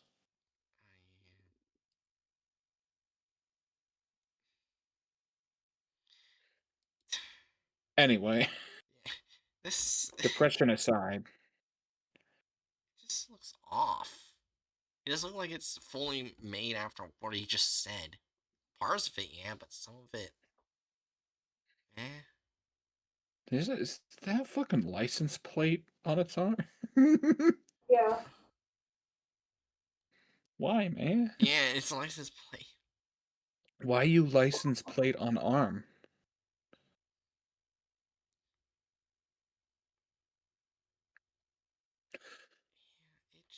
It doesn't fully look like they actually went with -1. Is it just me? Sorry, what'd you say? I said I don't think they fully went with -1, but like their own thing. I mean, I guess it's a way to interpret it, but it's a bad way to interpret it. I was just Honestly, I the don't way know. I see it is they tried to design it rather than on the SCP itself, more on something he considered fun. Instead of seeing it as its own thing, he wanted it to look spooky, like a monster. I I was unsure whether or not to put wrong SCP design or not. We don't have an actual visual depiction of it Okay. to compare this to, so I don't think that's fair. Alright. In 3, 2, 1. Wires and aluminum cans that looks like a person. It can't write or speak, but is able to communicate through sign language. However, the subject of its conversations is quite stingy and is mainly reduced to sales. Meanwhile, the creature works well with its hands Oh and my is well God. acquainted with tools. In particular, it knows how to use a welding machine, a drill, and a chainsaw. It was also seen operating both a car compressor and a forklift. Wait. A chainsaw? Well, it doesn't say like exactly what the SCP looks like. -1 is described as insulated copper wiring and aluminum cans and copper piping being a large part of its body. Yeah? How much copper piping and aluminum cans did you see on there? Uh,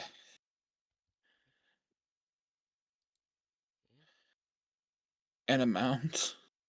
Yeah. Yeah. Anyways, I went to look back for like I mean, it says SCP knows how to use this as arc wielders, drills, and power saws, as well as heavy machinery such as car compressors and forklifts. I'm pretty sure power saws are different from chainsaws.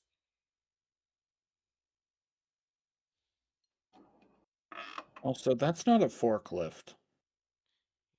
Yeah. That's a fucking crane. want to see if they Or said like anything. an excavator of some kind.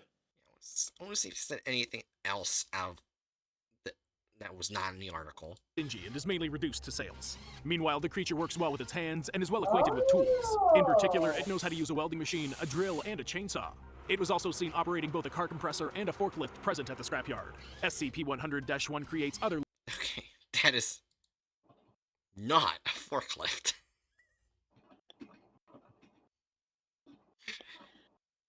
Has the animator seen a forklift before?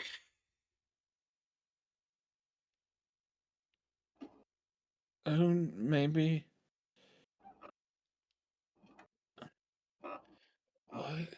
I will say, I think this is an interesting way to see the SCP. This is how someone else, like, I think it was East Side Decoded, Yeah. viewed like Hmm. SCP 100-1. That feels better. Yeah. Yeah.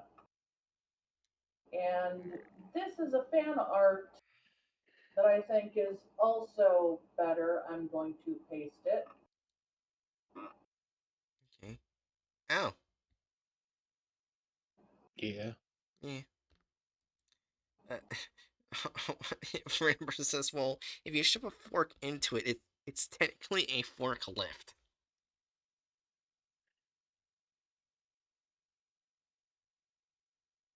Starting to regret that we continued this stream.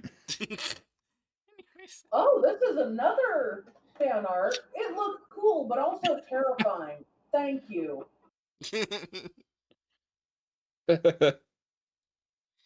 I'm like 90% certain that that's like from a playground. This looks like some Yeah. playground equipment. I'm not surprised. I've seen creepier at a playground. You have? Yeah, there was, there was like horse bobbing things. Yeah. Yeah, apparently it was once coated before, like its first coat of paint was red, but for some reason they decided to coat it green. Some of the paint peeled off, but only underneath the eyes. Oh no! No! So it looks like it's No! bleeding from That's unfortunate. Oh no! It's like a demon horse.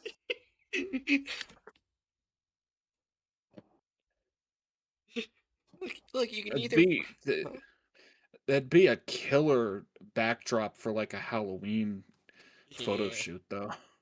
Yeah, you can either ride, uh, you can either ride the blue horse, the yellow horse, uh, the purple horse, or the demon horse. I will ride Demon Horse and break it because I'm like 400 pounds.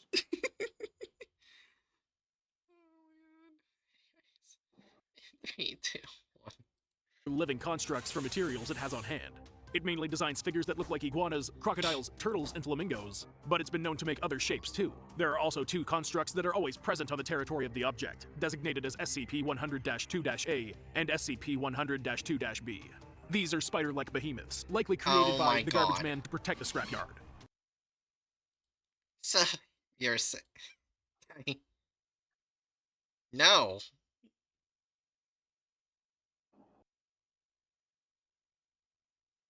No.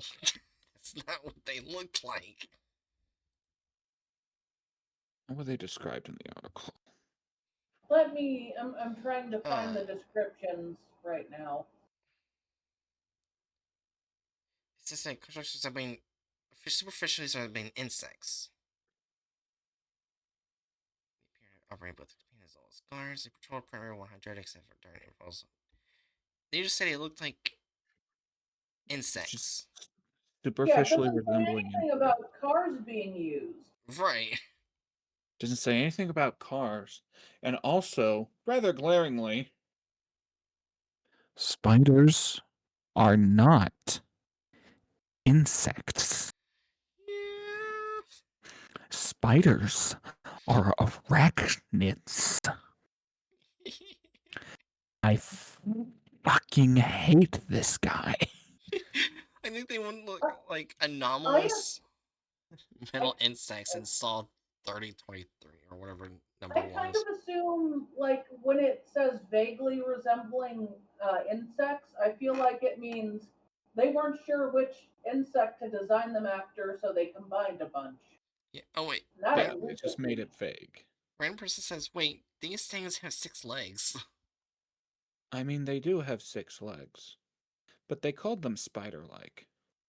Yeah, also, uh, typically when people badly design spiders, they add 6 legs instead of 8 legs and continue to call them spiders, despite giving So, them the wrong amount of legs.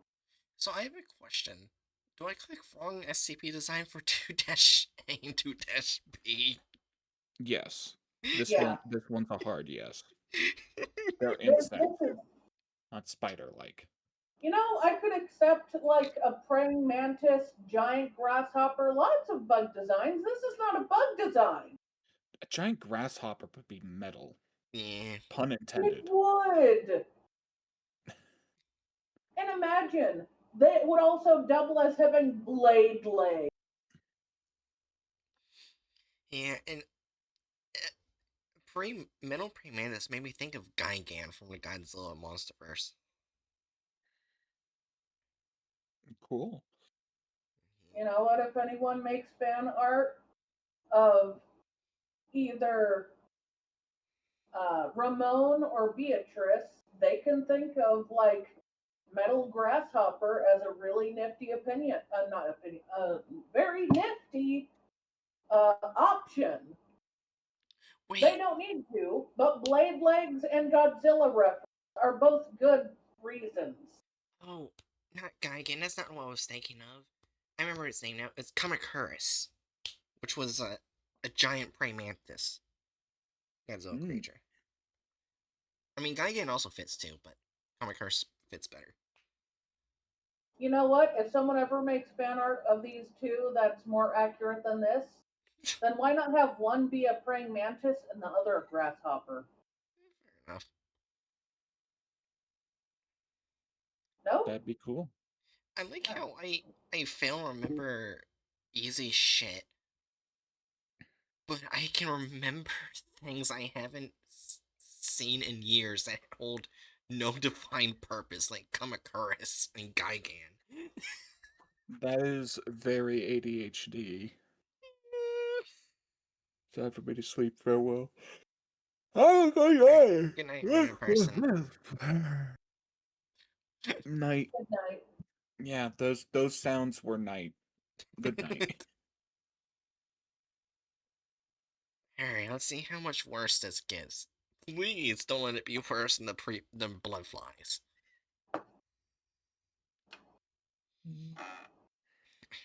3, 2, 1. They communicate with SCP-100-1 and patrol the area. In order to avoid a conflict, the Foundation allowed their permanent residence on the site. The spiders are also marked with the names Ramon and Beatrice on their backs. Oh my gosh, he calls them spiders. They are insects. Come on, man. This is just annoying.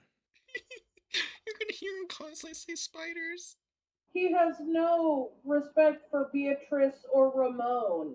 Yeah. He has no respect for my eyelids. Fair enough. Yeah. 3, 2, 1. It's worth mentioning that the anomalous effect of all the animated structures is maintained only while they're on the territory of the scrapyard. If they leave it, they become just a pile of trash. The properties resume the moment they return inside the perimeter of the object. Aside from the autonomous constructs on the object's territory, no other residents were found.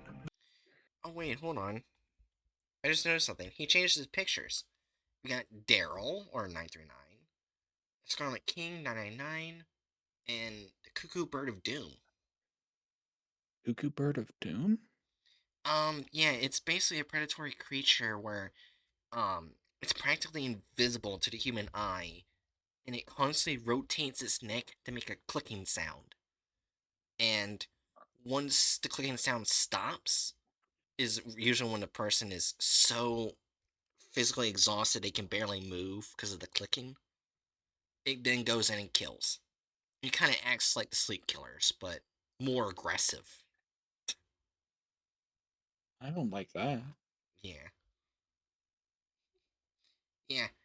And just so you're aware, they actually tried to save a person who was infected, and it tore apart the MTF. That's unfortunate. And they believe there was only one, but when they captured it, it was still killing people.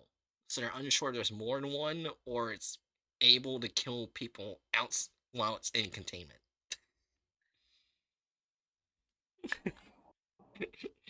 I see. Yeah, really interesting SCP. Anyways, in 3, 2, 1. The small living space was almost empty. The only indicator of a person having been there is a note reading, "Out to lunch. Please see assistant, JJ." It was attached to the door of the storefront. SCP-100-1 has a daily routine. At 8 o'clock, it goes to the storefront and takes a seat behind the counter. Foundation documents show that it barters with people until 3 p.m. It's not clear what kind of visitors we're talking about, but we do know that scientists conduct research They and don't try to use the communicate with the military creature, time. and there are always guards nearby. Then SCP-100-1 communicates with its iron spiders through gestures for an hour and then gets to work. From then until 8 p.m., the creature selects materials to create new constructs, then cleans and maintains tools and equipment. From 8 p.m. to midnight, the garbage man creates constructs and communicates with the arachnids. Then it sits motionless at the table in the living space until 8 a.m. the next day. This period probably represents sleep. SCP-100-1 sticks to this routine every day. If the creature happens to come across a person, it tries to sell or buy scrap, offers the figures that it's created, or offers its repair services. When a deal takes place, SCP-100-1 almost always tries to cheat. It uses a rigged scale to weigh the buyer's purchase, or gives away cheaper materials than what the buyer Yeah, paid for. right. SCP-100-1 also knows that its mechanisms are no There's longer mobile nowhere outside. on the SCP-100-1's design did he put cans. Despite tin cans being one of the few descriptions we do get of what it's made of. Enough. So you can mark it as the wrong SCP design. We Oh, already I have mean- it clicked. We already Oh, have okay. it clicked now. Oh yeah, because of Beatrice and okay. Yeah. But his design is also wrong. Fair enough. Anyways. 3, 2, 1. The object's perimeter, so the creature prudently put up a sign in the storefront about the impossibility of returning purchased goods. To prevent SCP-100-1's handiwork from filling up the entire scrapyard, the object's conditions of detention include eliminating all of these constructs, except for the spiders. They're taken out of the perimeter and processed into slag. insects. When the garbage man refuses to cooperate, the arachnids can be confiscated to put psychological pressure on the creature. He changed insects to arachnids. Because he wanted monsters. I If he made the dash A and dash B into something like beetles, it's not as spooky or monstrous, is it? think what they tried to do is instead of actually making effort to I mean what they did is instead of making effort to draw actual insect creations, they looked at 3023 and just put legs on a rusty car. Called it a day. And changed insects to arachnids. Uh, It's only a theory. I have no way to fucking prove this. you're probably right. Because 3023 is Mhm. popular. So it does make sense that they might have seen it before this. But I have no way of proving it. Anyways, 3, 2, 1. Creature. After that, it's more willing to make contact. A laboratory for Foundation scientists was set up in the larger of the two warehouses. Inside, scientists examined the objects created by the anomaly, but experiments on the creator of the handiwork itself, SCP-100-1, require written permission from the head researcher. One unique creation of Wait, hold on. We're getting off into bullshit land, aren't we? Look how small he is compared to a person. Mm. He's so He's- tiny. Tiny little guy. I'm just so frustrated that they had so much room and space to design that at the dash one, and they still fucked it up. Yeah. Here's 3, 2, 1. Researcher. One unique creation of SCP-100-1, which it had made back in 2005, is of particular interest. Back then, the creature had designed a humanoid-shaped construct that was more detailed and more finely crafted. The initials JJ were engraved on its back, the same initials used in the note about the assistant. SCP-100. I'm pretty sure it wasn't supposed to look like this.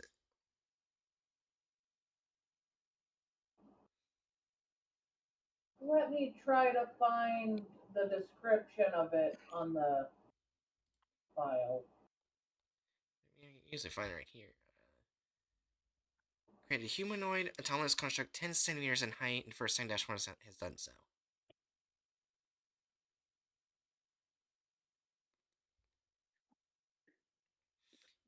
Yeah, it doesn't say it has more legs or arms than an ordinary human. It's supposed to It just be. has more details. It doesn't even say what materials were used.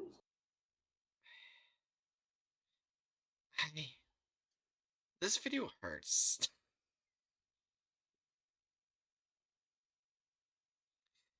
Here's 3, 2, 1.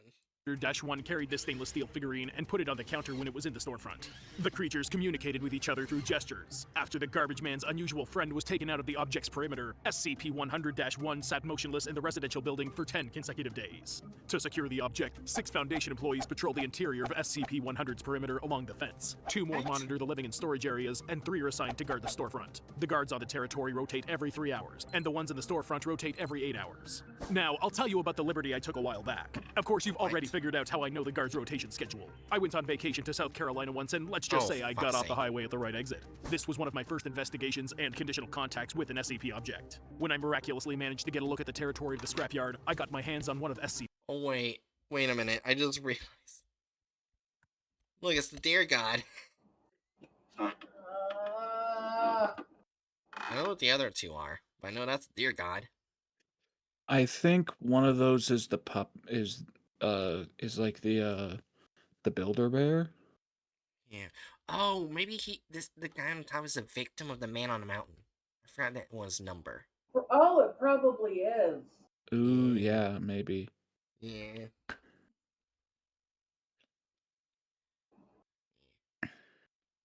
Anyways, in 3, 2, 1. One of SCP-100-1's inventions. Now, knowing the potential danger of everything related to the Foundation, I understand that keeping this trophy was an incredibly foolish thing to do, but I couldn't help myself. On top of that, I think the garbage man's creations are safe outside of the scrapyard. The fact that they lose all the ability to move when they're outside of the object's territory indicates the anomaly's presence on this particular piece of land. This story has a very personal quality to it. Apparently, SCP-100-1 was inspired by a person who once worked at the company. It's possible that this person is the assistant that JJ indicated in that note, or it's Beatrice, but that doesn't necessarily contradict the first assumption. A woman could have easily created the 2 arachnids and engraved them with her name and that of her beloved husband, Raymond. If the woman ran the business with her spouse, then she could handle equipment and machinery quite effectively. It's unlikely that SCP-100-1 is JJ. Right. Okay, this is added bullshit.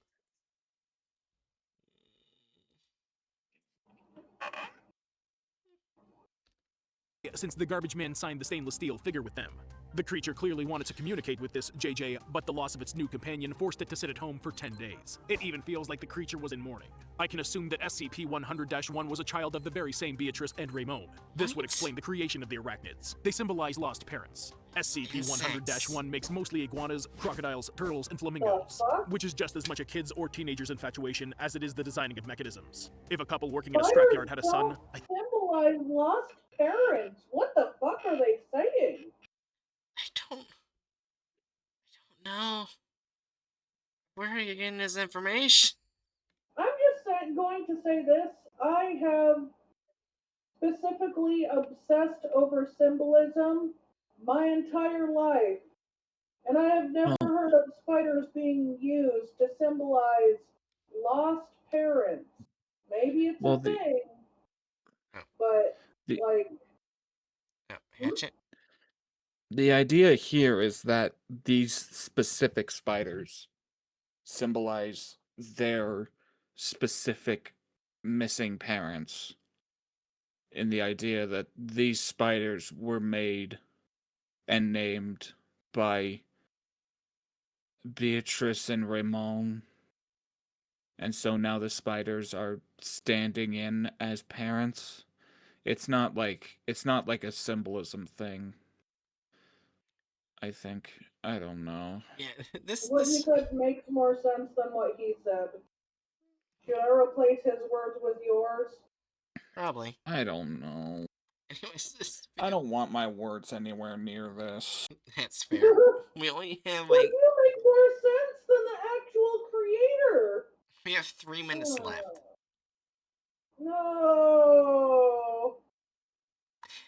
3, 2, 1. Think that's what he would do.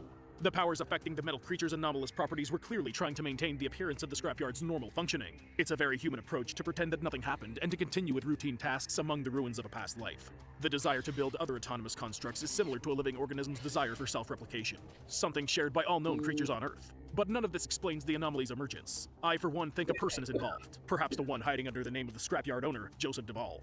In fact, there's another similar object, SCP-967, or the Infinite Scrapyard.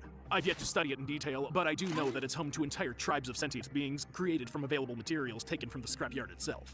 There's no official data on the connection between SCP-967 and SCP-100, but if someone Probably because they aren't fucking connected to begin with. Mm. Oh my god. I feel like he made a touching SCP story into bullshit. Yes. My favorite meal of the day. Uh, 3, 2, 1. one needed to experiment with the anomaly away from prying eyes without huge costs, the scrapyard seems like a good Why was there a Shiba Inu?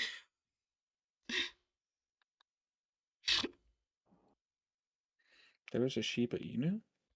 Hold on.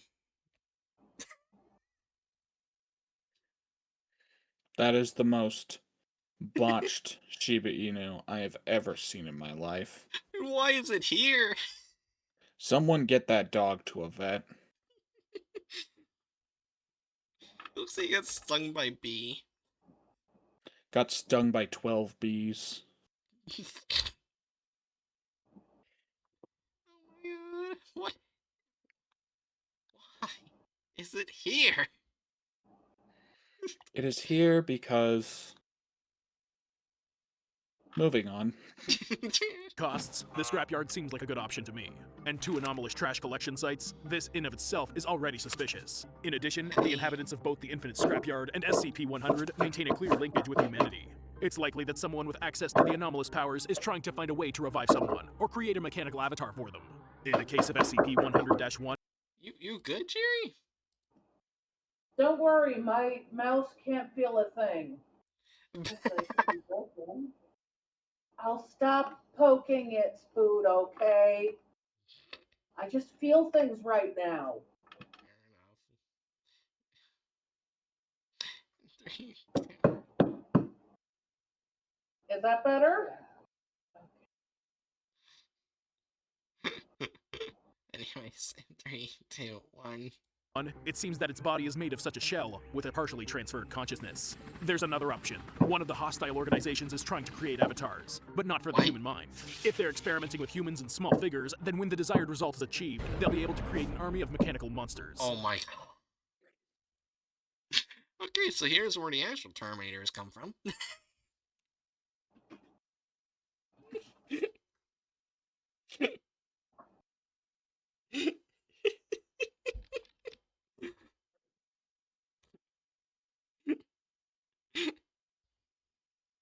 What is happening?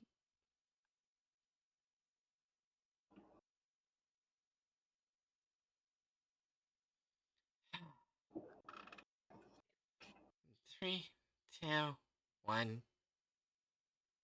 So, one of the tribes on SCP-967's territory is constantly trying to violate the conditions of detention and enslave the entire planet. Yes, I do remember What? the Decepticons from Transformers. Nevertheless, for now,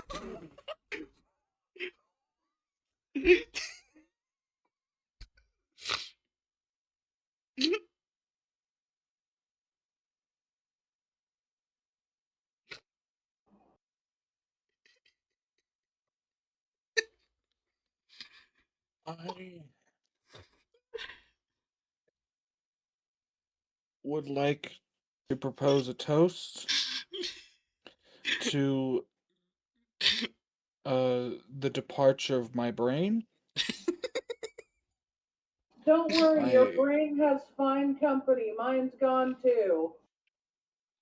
I hope it has fun uh on its transatlantic cruise. I think mine's gone to Scream Town. The fuck is a Screeton town? The place where your thoughts go when everything hurts. Oh, Anyways, we have a minute left, which means we're still got that time to spend more bullshit. Okay.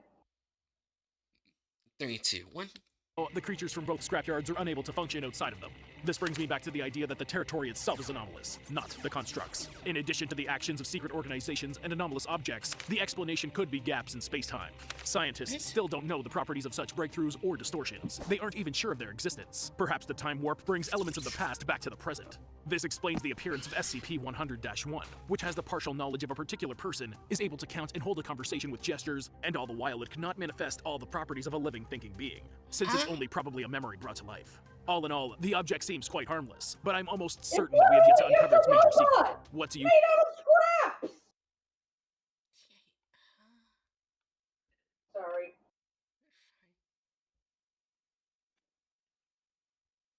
I shouldn't have screamed. you're all right. You're fine. Removal of character slash license, they technically didn't remove anyone. They kept the license. Do we count the characters when they were severely altered? Oh yeah, we couldn't do that, yeah. I think that would go more into deviates from plot. Fair enough. Then yeah, 0. At least this content farm is doing a good job of at least keeping the characters and license in check. But that's where the good things end. I think it has 0 added gore or violence. What do you think, Jerry? Oh, not Jerry. Hatchet, goddammit. Or, I think Aaron's brain also left. Are you okay? No. Would you like to take a nap? I can't. Her brain's on a flight to Neverland. Maybe it'll return. Jerry, it left Neverland years ago. Tell Captain Hook to just marry Smee already. So, Hatchet, do you agree with 0 as well? Oh, yeah, yeah.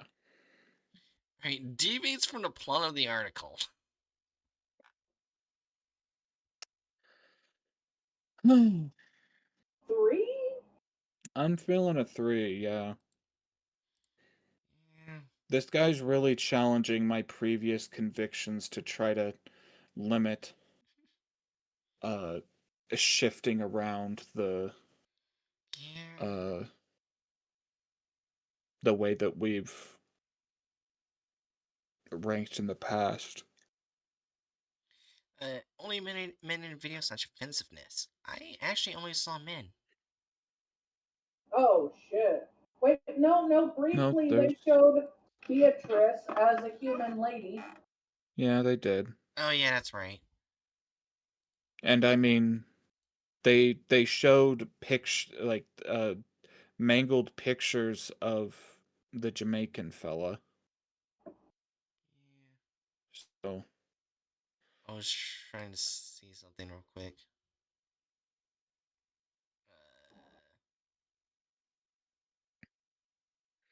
what are you looking for?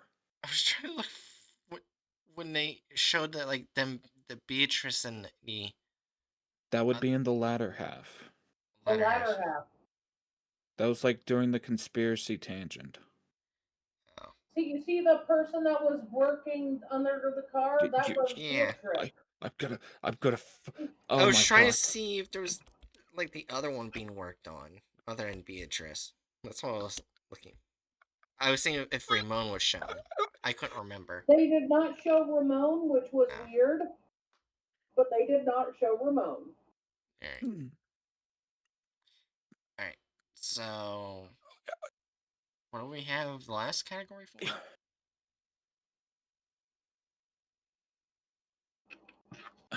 I guess it's a 0. I hate it, but I think it's a 0. Which means it's Yeah, gonna. they didn't do anything offensive. So far, the worst one was the blood flies. I almost want to have us change 2 to where it's both removal of characters as well as altering of character designs. You know what? That's fair. But then that have a lot of long-reaching implications. Yeah. Oh, that's true. Yeah, so I far. I fucking hate that this is better than fucking blood flies. Yeah.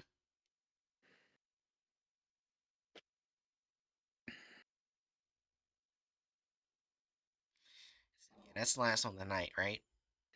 Yeah. Please. 3, 2, 1, ending soon now. I wish Why'd to you even organize. I wish to organize my hentai in peace. Why'd you even ask if that was the last one when literally you heard all three of our brains leave during the last one? Mine's on a transatlantic cruise. Jerry's is. Where did you say it was, Jerry? Screamtown. Greentown, yeah. And Aaron's. I actually have Aaron's brain with me. I'm holding it hostage. Fuck! I'll think of demands later. I'll instantly start thinking thoughts about the Butt Buddy song. I'm gonna hurt you.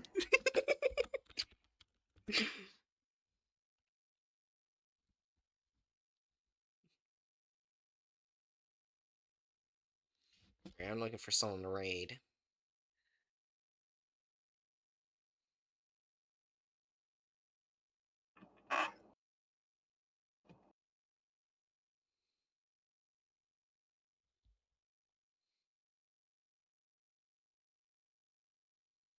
Alright.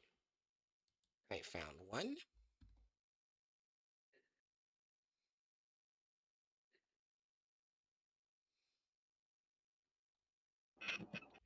Alright. Jerry, you have any last words for stream?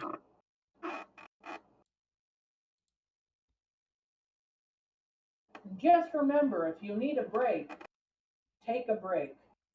By the gods, please take it. You don't know where that will take you if you don't. Fair enough.